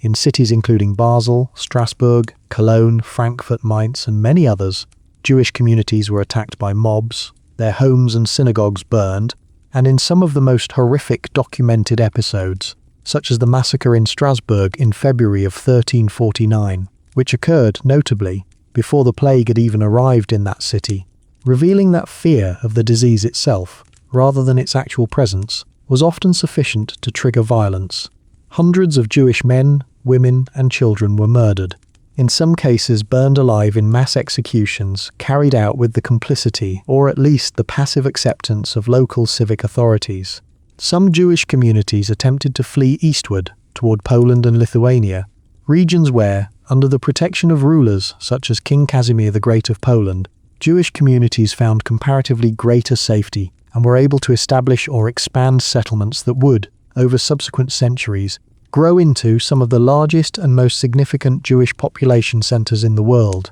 a consequence of this terrible period that would continue to shape the demographic and cultural map of Europe for the following 600 years. It is important that we sit honestly with this chapter of the story, rather than passing over it quickly. The Black Death was, first and foremost, a natural catastrophe, the product of a bacterium moving through trade networks and animal populations, with no awareness of or interest in human religious or ethnic categories whatsoever. But the human response to that catastrophe was shaped, tragically and repeatedly, by pre-existing prejudices, fears, and social tensions that the plague did not create but that it inflamed, and, in numerous documented instances, turned lethal on a scale that these prejudices had rarely achieved before. Understanding this is essential not merely as a historical footnote, but as part of understanding the full complicated truth of how societies actually respond to overwhelming, incomprehensible catastrophe, sometimes with courage and compassion, as we discussed earlier, and sometimes, devastatingly, with scapegoating and violence directed at the most vulnerable among them. Alongside this wave of persecution, another distinctive and unusual religious response emerged during this same period, particularly in German-speaking territories. Though it had roots reaching back somewhat earlier, the movement known as the Flagellants. These were groups, sometimes numbering in the hundreds, who travelled from town to town, engaging in public rituals of self-punishment, whipping themselves and each other with knotted cords, sometimes embedded with small metal points, in acts of extreme penance that they believed might atone for the sins that they understood to be the true, underlying cause of the plague, and thereby appease what they perceived as divine wrath. These processions, arriving in towns with considerable ceremony and public spectacle, sometimes attracted large crowds of onlookers and occasionally drew new members into their ranks, spreading the practice from town to town along much the same routes the plague itself was travelling.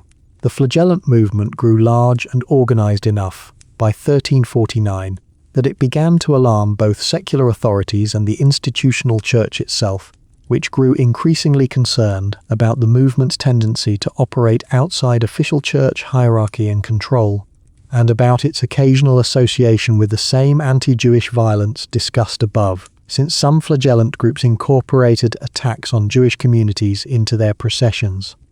Pope Clement VI eventually issued a formal condemnation of the movement in October of 1349, and it gradually declined in most regions over the following years, though it would resurface in various forms during subsequent waves of plague and other crises in the decades and centuries that followed. By 1349 and into 1350, the plague continued its advance into the furthest corners of the European world, reaching regions whose relative isolation might once have seemed like it could offer some protection, but which proved, in the end, no more immune than anywhere else, connected as they were to the same networks of maritime trade that had carried the disease everywhere else it had gone. Scandinavia was reached via shipping routes connecting Norway to England and the continent. According to a persistent and vivid historical tradition, the plague arrived in Norway aboard a single English ship bound for the port of Bergen, its crew already dead or dying by the time the vessel drifted, seemingly uncontrolled, into the harbour, a ghost ship, in effect, carrying its lethal cargo to a new and previously untouched shore. From Bergen, the disease spread through Norway and into Sweden and Denmark, following trade routes and travel patterns that connected the Scandinavian kingdoms to each other and to the broader commercial world of the Baltic and North Seas. Iceland, remarkably, appears to have been spared entirely during this first wave of the pandemic, one of the very few regions of Europe to escape the initial catastrophe, likely owing to its genuine geographic isolation and the relative infrequency of ship traffic reaching its shores during this exact period, though the island would not escape entirely forever, being struck by a later outbreak of plague in the following century. The plague also moved eastward into Poland, into the territories of the Baltic, and into Russia, reaching Novgorod and eventually,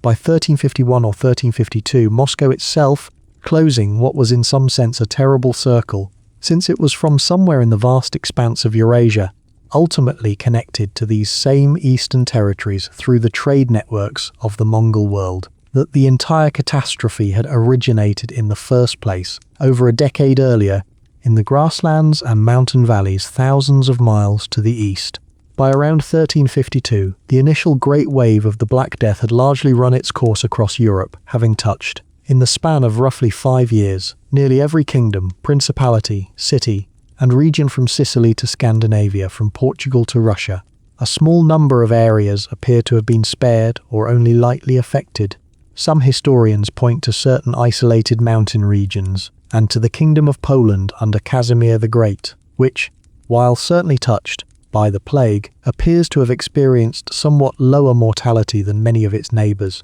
for reasons that remain debated among historians, ranging from lower population density in certain regions to simple good fortune in the timing and pattern of trade route exposure. But for the vast majority of Europe, and for substantial parts of the Middle East and North Africa as well, the plague devastated Cairo, one of the largest cities in the world at that time, along with Damascus, Aleppo, and cities throughout the Islamic world with a severity fully comparable to what European cities experienced. The toll had been catastrophic, almost beyond the capacity of contemporary language to describe.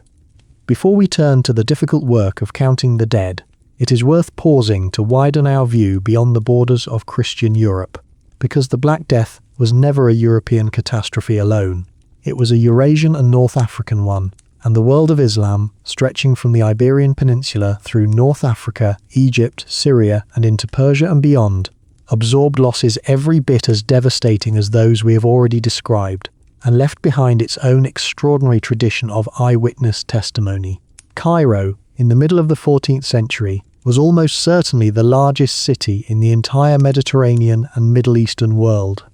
a metropolis of perhaps 500,000 people, seat of the Mamluk Sultanate, a centre of trade, scholarship and craftsmanship that dwarfed most European cities of the period in both size and sophistication. When the plague reached Cairo in the autumn of 1348, carried along the same maritime trade networks that connected Egypt to the rest of the Mediterranean world, it struck that this enormous, densely packed city with a ferocity that contemporary chroniclers struggled to convey. The Egyptian historian al-Makrizi, writing several decades later but drawing on earlier sources and testimony, described mortality in Cairo at its peak reaching staggering daily totals, with reports of many thousands of deaths occurring within the city in a single day at the height of the outbreak. Figures that modern historians treat with some caution, given the tendency of medieval chroniclers across many cultures to round and dramatize numbers, but which nonetheless convey, even if not perfectly precise, the genuine sense of overwhelming catastrophe that gripped the city. Perhaps the most remarkable surviving voice from the Islamic world's experience of the plague belongs to Ibn Battuta, the great Moroccan traveller whose decades of journeying had already taken him across nearly the entire breadth of the known world, from West Africa to China, before he found himself passing through Damascus in 1348, directly in the path of the plague's advance. He described witnessing the people of Damascus organising collective public prayers and processions, believers of different faiths within the city, Muslims, Christians, and Jews, reportedly joining together in shared public supplication in the hope of turning aside the catastrophe bearing down upon them, a detail that offers a striking counterpoint to the persecution unfolding in parts of Christian Europe during this same period, and a reminder that human responses to shared catastrophe, even shaped by the same underlying terror, could take dramatically different forms depending on the particular social and religious context in which they unfolded. Islamic legal and religious scholars of the period engaged in their own extensive theological reflection on the meaning and proper response to the plague, producing a body of writing on the subject that reveals a thoughtful, sometimes internally contested tradition of religious interpretation. Some scholars emphasized the plague as a form of martyrdom for the faithful who died from it, and a mercy rather than a punishment, drawing on certain hadith traditions to this effect, while also generally counseling against fleeing an area struck by plague, on the grounds that both illness and health ultimately came from God, and that flight would not alter what had been divinely decreed, a theological position that incidentally may have had the unintended practical effect of reducing the kind of panicked flight that, as we saw in Florence and elsewhere in Christian Europe, often served to spread the disease even further by carrying infected individuals into previously unaffected communities. The plague's impact on the wider Islamic world was, in demographic and economic terms, every bit as significant as its impact on Christian Europe. Trade networks connecting the Middle East to sub-Saharan Africa, to India, and to the rest of Asia were disrupted for years. The Mamluk Sultanate, which governed Egypt and much of the Levant, faced significant fiscal and administrative strain in the plague's aftermath, as tax revenues collapsed alongside the population that had generated them, and as agricultural production in the Nile Delta and elsewhere struggled to recover from the sudden, catastrophic loss of labourers. Some historians have argued that the long-term economic consequences of the Black Death in Egypt and the wider Mamluk territories were, if anything, even more severe and longer-lasting than in much of Western Europe, contributing to a gradual weakening of Mamluk state capacity that would unfold over the following century. North Africa, too, felt the plague's full weight. The great Tunisian historian and philosopher Ibn Khaldun, born in 1332, and thus a young man during the pandemic's first wave, lost both of his parents to the plague in Tunis, and would later write, in the introduction to his monumental historical work, the Muqaddimah, composed decades afterward, a passage reflecting on the plague as an event that had devastated civilizations across both East and West, weakening dynasties, depopulating regions, and, in his own words,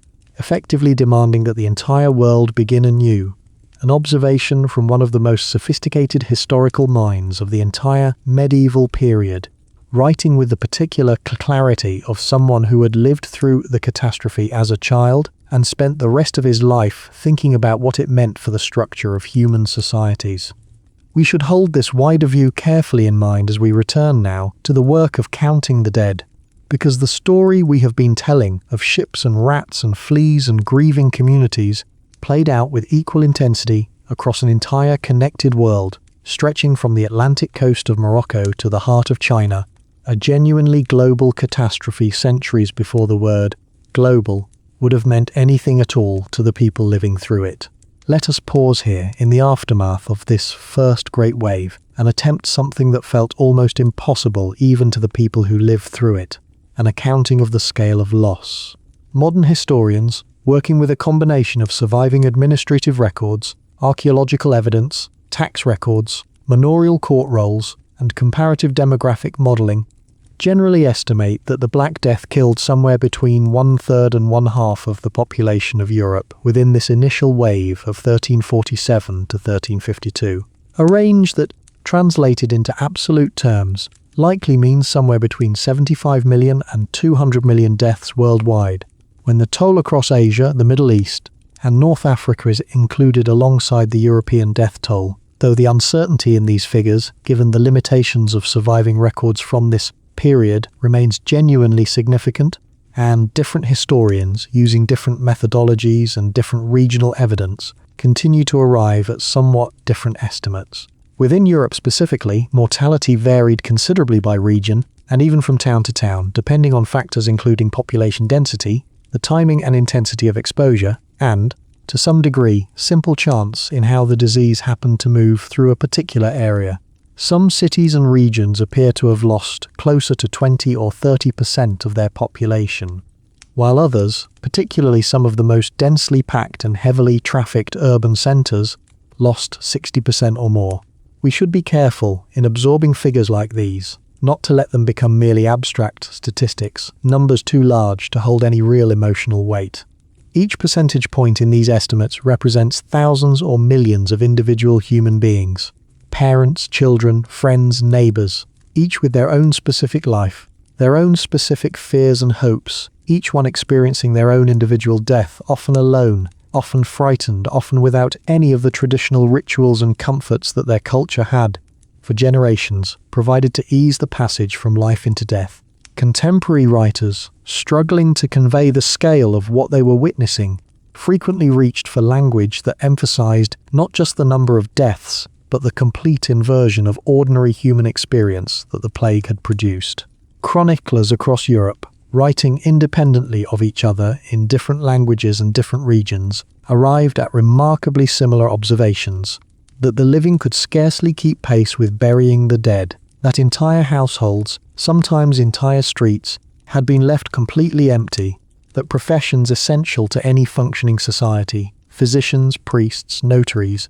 gravediggers, had been decimated to the point where their most basic services could no longer be reliably provided, and that the ordinary bonds of family, community, and social obligation that structured medieval life had, in many places and for a period of time, come close to complete collapse under the sheer, overwhelming pressure of mass death occurring faster than any existing social system had ever been designed to handle. And yet, and this is a detail worth holding on to gently as we move toward the latter portion of our story tonight, the vast majority of European society did not in fact permanently collapse. Communities that had been devastated, sometimes losing more than half their population within a matter of months, nonetheless found ways, however painfully and however gradually, to continue functioning, to rebuild, to reorganize themselves around the drastically altered circumstances the plague had left behind. This resilience, this capacity of human communities to absorb catastrophe and continue, however changed,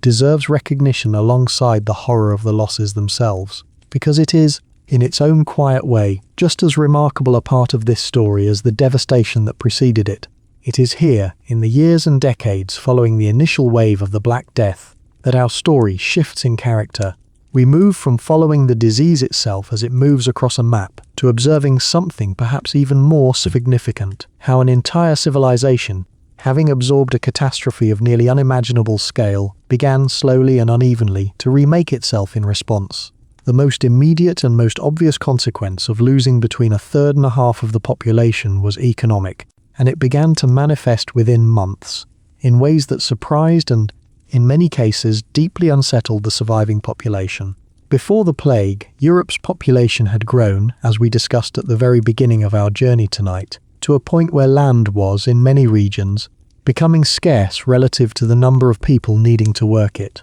This had kept wages for agricultural labourers relatively low, since there were always more workers available than there was land or work to employ them, and it had generally strengthened the position of landowners, nobles, monasteries, and other holders of large estates, relative to the peasants and labourers who worked their land. The plague inverted this relationship almost overnight. With so much of the population dead, there were suddenly far fewer labourers available relative to the amount of land that needed working and relative to the amount of labour needed to keep towns, workshops, and trades functioning. Basic economic logic, then as now, meant that this scarcity of labour gave surviving workers an entirely new and unprecedented degree of bargaining power. Peasants and labourers who had, before the plague, often been bound by custom, obligation, or in some regions outright legal serfdom to work for fixed, traditionally low wages, suddenly found landowners competing with each other to attract the scarce labour that remained,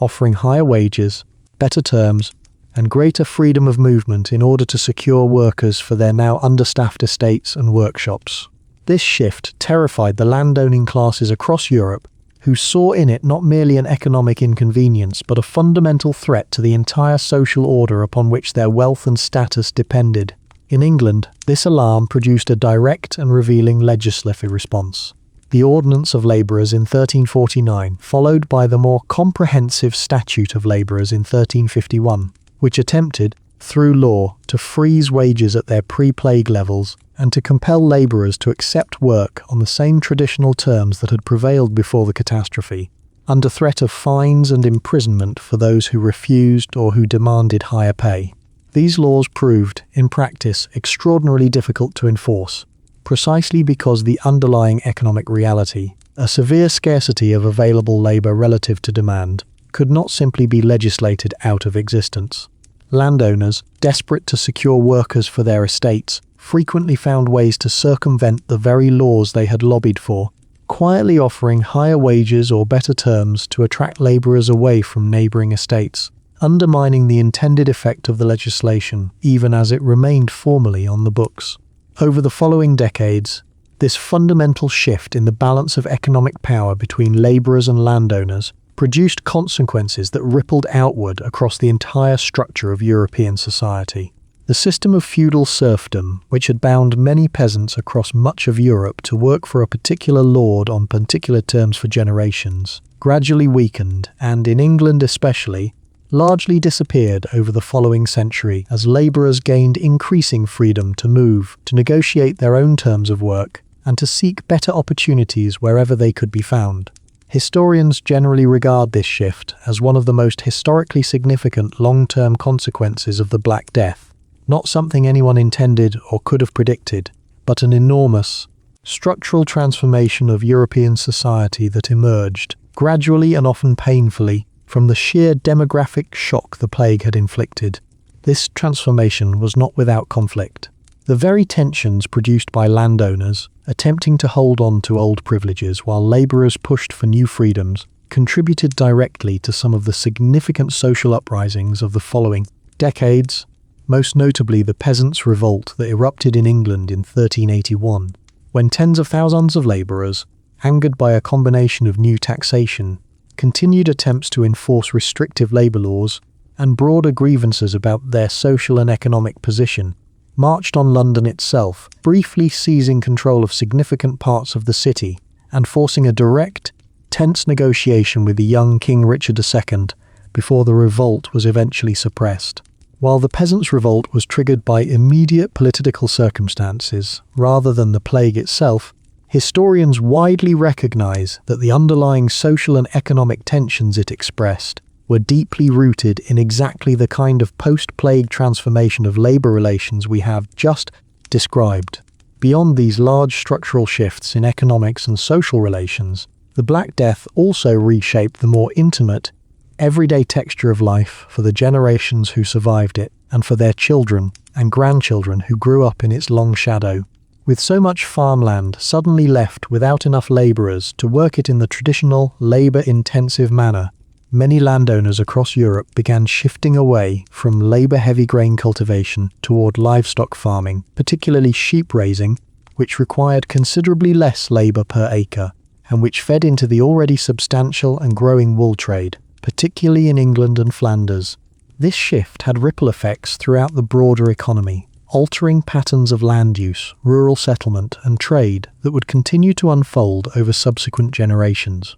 Diet, too, changed for many ordinary people in the decades following the plague, in ways that many historians consider a genuine, if grim, silver lining. With fewer mouths to feed relative to the amount of productive farmland available, and with rising wages giving surviving labourers greater purchasing power, evidence from household accounts, archaeological remains, and other sources suggest that the diet of ordinary people in many parts of post-plague Europe improved measurably compared to the more precarious, grain-dependent diet common before the catastrophe, with meat, in particular, becoming more regularly accessible to households that a century earlier might have eaten it only rarely. Building practices and settlement patterns shifted as well. Some villages, having lost so much of their population that they could no longer sustain themselves as functioning communities, were abandoned entirely, a phenomenon archaeologists and historians refer to as the deserted medieval village, and one that has left a scattering of ghostly,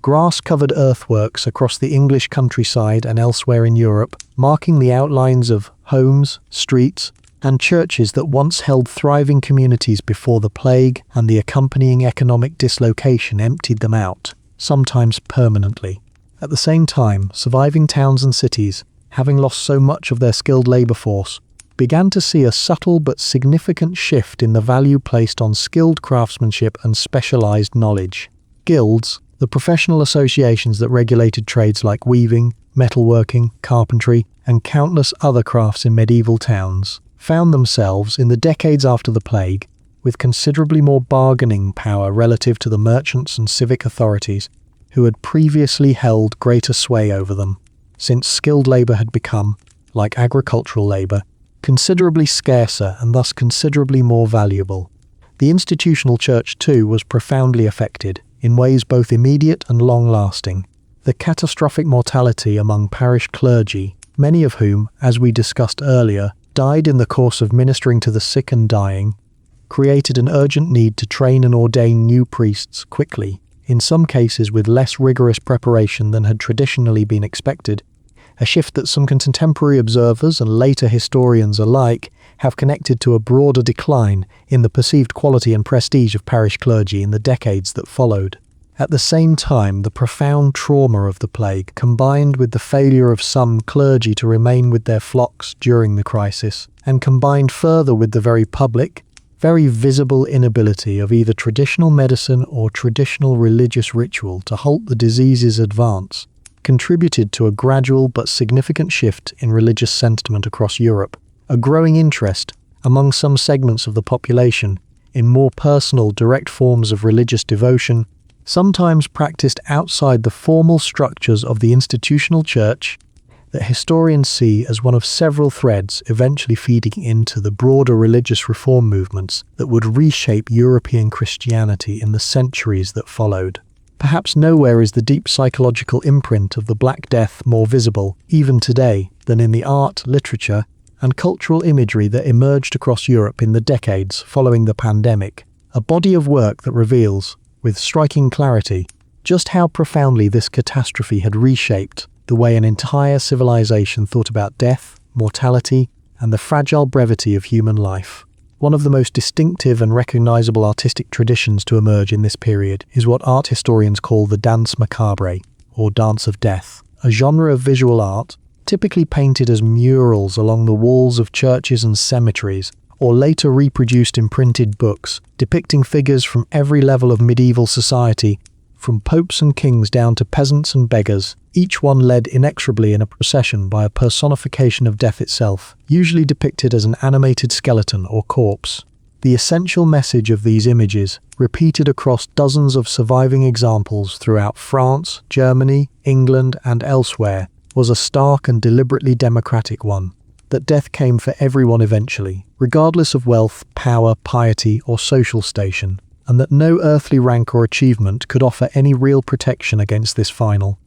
universal reckoning. This theme, while not entirely without precedent in earlier medieval religious art and thought, took on a new intensity and a new visual prominence in the decades following the Black Death, reflecting a civilization that had quite literally just watched death arrive without any regard whatsoever for social rank, striking down peasants and princes, humble parish priests and powerful bishops, with the same terrible indifference. Related to this was a broader shift in religious devotional practice toward what scholars sometimes call the memento mori tradition, a Latin phrase meaning, roughly,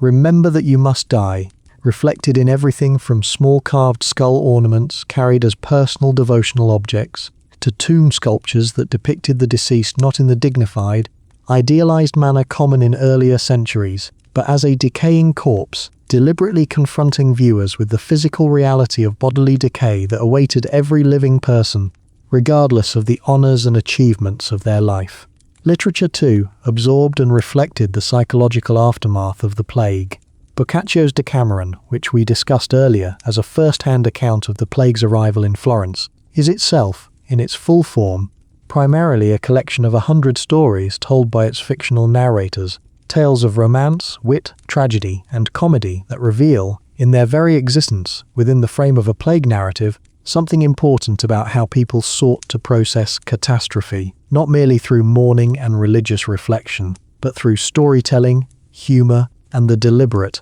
communal act of turning attention toward the ordinary pleasures and dramas of human life, even in the shadow of overwhelming loss. Geoffrey Chaucer, born in England around 1340, and thus a child during the plague's first devastating wave, would go on to write the Canterbury Tales decades later, in the final years of the 14th century, a work not directly about the plague, but one written by a man whose entire life and worldview had been shaped by growing up in a society still absorbing the demographic, economic, and psychological aftershocks of the greatest catastrophe it had ever experienced. Beyond formal literature and painting, the plague also left its mark on popular language, custom, and folk practice throughout Europe in ways that persisted for generations, some of which survive, in altered and often unrecognized form, even into our own time. Protective folk customs involving herbs and sweet-smelling flowers, superstitions about the movement of rats and other animals as omens of illness, and a general cultural preoccupation with mortality, transience, and the fragility of earthly life that runs through European art, literature, and religious thought for at least the following century, and arguably well beyond. It would be a mistake, and a significant one, to think of the Black Death as a single catastrophic event that struck once, between 1347 and 1352, and then simply ended, leaving Europe to rebuild in peace. The historical reality is considerably more difficult and in some ways more psychologically significant than that. The plague returned, repeatedly, for centuries, having established itself, once introduced, within wild rodent populations across parts of Europe, as well as continuing to circulate in its original reservoir regions in Central Asia. Yersinia pestis did not simply disappear after the initial catastrophic wave subsided around 1352. Instead, it settled into a long, grim pattern of recurring outbreaks, flaring up in particular regions every decade or two throughout the remainder of the 14th century, and continuing, with gradually decreasing frequency and severity in most regions, through the 15th, 16th and 17th centuries. A significant secondary outbreak struck large parts of Europe in 1361, sometimes referred to by contemporary chroniclers as the Children's Plague or the Second Pestilence, notable for appearing, according to some contemporary accounts, to affect children and younger adults with particular severity, possibly because much of the older adult population had already developed some degree of immunity or had already succumbed during the initial wave over a decade earlier. Further significant outbreaks followed in the 1370s, the 1380s, and periodically throughout the following 2 centuries, with individual cities and regions experiencing renewed devastation at irregular intervals that made it essentially impossible for any European community to feel fully secure even after successfully surviving the initial catastrophe. This pattern of recurrence had profound psychological and cultural consequences of its own. Layered on top of the trauma of the initial pandemic, an entire society grew up across multiple generations with the understanding that plague was not a singular historical event safely confined to the past, but an ongoing, recurring threat that could return at any time without clear warning, and that had to be lived with, planned for, and psychologically absorbed as a permanent feature of the world, in much the way that later societies would come to live with other recurring natural disasters or persistent diseases. This recurring threat also drove, gradually and unevenly, some of the earliest systematic public health measures in European history, innovations whose origins trace directly back to communities that had lived through repeated waves of plague and had begun, through hard experience, to develop practical strategies aimed at limiting the disease's spread, even without any genuine scientific understanding of its actual cause. The Italian city-state of Ragusa, on the Dalmatian coast in territory that is now part of Croatia, is generally credited with implementing one of the earliest formal systems of this kind, in 1377, requiring ships and travellers arriving from plague-affected areas to wait in isolation for a period before being permitted to enter the city, initially set at 30 days, and later extended to 40 days, a period from which we derive the modern word quarantine, rooted in the Italian words for 40 days. Venice and other Italian maritime cities soon adopted similar measures, establishing dedicated quarantine islands and facilities where incoming ships, crews and cargo would be held and observed before being allowed to proceed into the main harbour and city. These measures, developed through practical trial and error rather than any theoretical understanding of germ transmission, proved, as it happens, to be genuinely effective at reducing the spread of plague, since they did, even without anyone understanding exactly why, interrupt the movement of infected rats, fleas, and contagious individuals from arriving ships into densely populated urban centres. They represent one of the more remarkable examples in this entire story of a society developing effective practical responses to a problem it did not yet have the scientific tools to fully understand, a pattern of empirical, hard-won wisdom that would, centuries later, be validated and explained by the eventual discovery of the actual biological mechanisms involved. As the decades following the initial catastrophe stretched into a full century, and then longer, European society did not merely recover from the Black Death in the sense of simply returning to how things had been before. It transformed gradually and unevenly into something recognizably different, shaped in countless interconnected ways by the demographic shock, the economic realignment, the religious and psychological reckoning, and the accumulated practical knowledge that the plague and its recurring aftershocks had forced upon it. Historians continue to debate and will likely continue debating for a very long time, exactly how directly the Black Death should be credited with contributing to some of the great transformations that unfolded across Europe in the following centuries. The flowering of art, learning, and human-centered philosophy that we now call the Renaissance. The gradual weakening of the rigid social hierarchies of the medieval world. The eventual religious reformations that would reshape European Christianity. And the beginnings, centuries later, of more systematic approaches to medicine, public health, and scientific inquiry. These are complicated questions, and honest historians resist the temptation to draw too simple or too direct a causal line from a 14th century pandemic to developments that unfolded gradually over the following 2 or 3 centuries, shaped by an enormous number of other factors, forces, and historical contingencies along the way. But most historians do agree that the Black Death was, at minimum, one significant thread among many in the complex fabric of changes that reshaped European society in the centuries that followed, a catastrophe so vast in its immediate impact that it could not help but ripple outward into nearly every dimension of the civilization it had struck, from the price of bread and the wages of labourers, to the subject matter of painters, to the theological questions being debated in universities, to the practical innovations in public health that would, centuries later, form part of the foundation of modern epidemiology. Perhaps most strikingly, the very concentration of wealth that occurred as inheritances passed, in the wake of such catastrophic mortality, into fewer surviving hands, combined with the increased bargaining power and rising wages of surviving skilled labourers and craftspeople, is credited by many historians as one of several factors that helped create the economic conditions in which the artistic and intellectual flourishing of the Italian Renaissance became possible in the generations that followed. Wealthy patrons in cities like Florence, the very city that Boccaccio had described in such devastating terms during the plague's darkest days, using their resources in the decades that followed to commission the art, architecture, and scholarship that would come to define one of the most celebrated periods in the history of Western culture.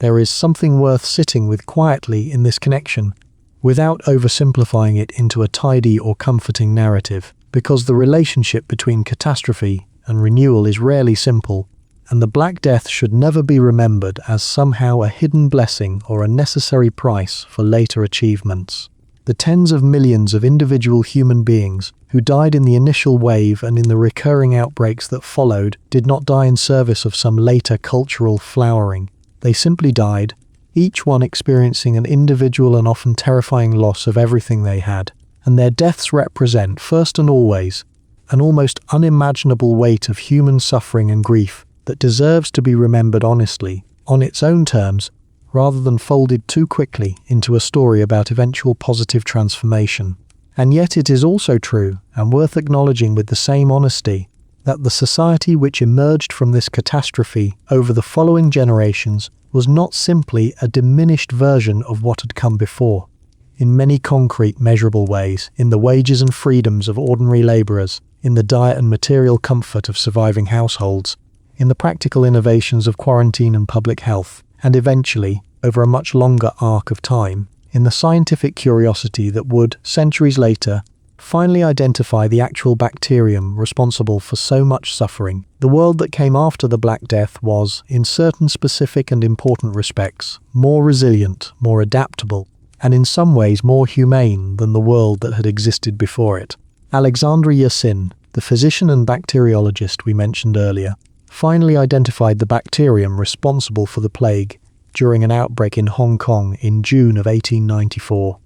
More than 500 years after Guy de Chauliac had carefully documented the disease's symptoms in Avignon, and more than 500 years after the physicians of Paris had attributed the catastrophe to an unfortunate alignment of the planets. Working in a small, hastily constructed laboratory hut near the harbour, examining tissue samples from plague victims under a microscope, Yersin succeeded in isolating and identifying the specific bacterium, later named Yersinia pestis in his honour, bringing to a close at last the centuries-long mystery of what had actually caused the catastrophe that swept across the medieval world. A few years later, further research, building on Yersin's foundational work, established definitively the role that fleas and rodents played in transmitting the disease between animals and humans, finally providing at last a complete scientific explanation for a phenomenon that had terrified and mystified humanity for over 5 centuries. Modern genetic research conducted in just the past 2 decades using DNA extracted from the teeth and bones of plague victims buried in mass graves across Europe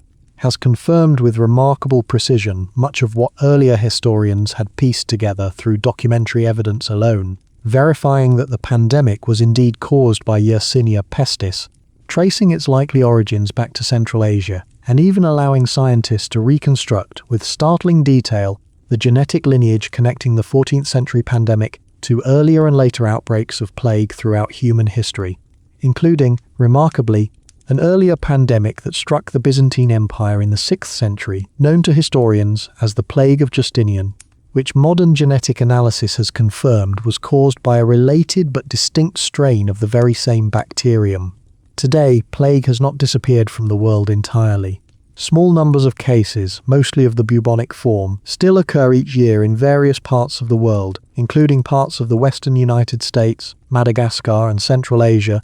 wherever wild rodent populations continue to carry the bacterium in the same kind of ongoing enzootic cycle that existed in the 14th century, and indeed for thousands of years before that. But modern antibiotics, unavailable to any physician before the 20th century, can now treat the disease effectively if administered promptly, transforming what was once an almost certain death sentence into a manageable, if still serious, bacterial infection. The story of the Black Death, then, is not simply a story about a single catastrophic event confined to the middle of the 14th century. It is a story about a bacterium that has existed, quietly, in the natural world for far longer than human civilization itself, occasionally spilling over into human populations with devastating consequences when circumstances of climate, trade, and chance align, a story that connects a lakeside cemetery in Central Asia in 1338 to a besieged city on the Black Sea, to a fleet of ships arriving in Sicily, to the quiet,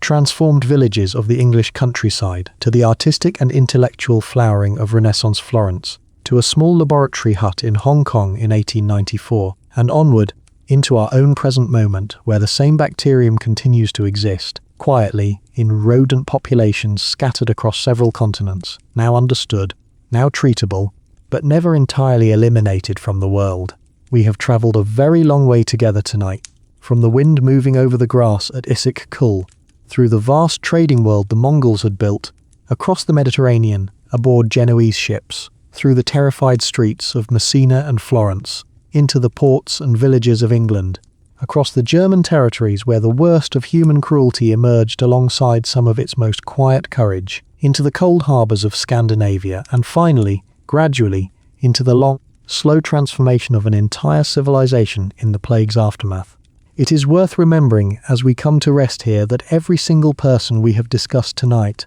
the notary at Caffa, the friar in Messina, the physician in Avignon, the poet in Florence, the anonymous families in 10,000 villages, whose names did not survive in any chronicle at all, experienced this catastrophe not as history, but as their own single, ordinary, unrepeatable life. They woke each morning not knowing what the day would bring. They loved the people around them. They feared, as all people do, for their children, their parents, their own uncertain futures. And an extraordinary number of them, faced with something that defied every explanation available to them, found ways, in the middle of unimaginable loss, to continue caring for one another, to continue working, praying, creating and hoping, even when hope must have seemed, on so many days, almost impossibly difficult to sustain. The world they left behind, reshaped by everything they endured, eventually became the world that led, through centuries of slow and uneven change, to the one we live in now. Let yourself rest in that thought if it brings you any comfort.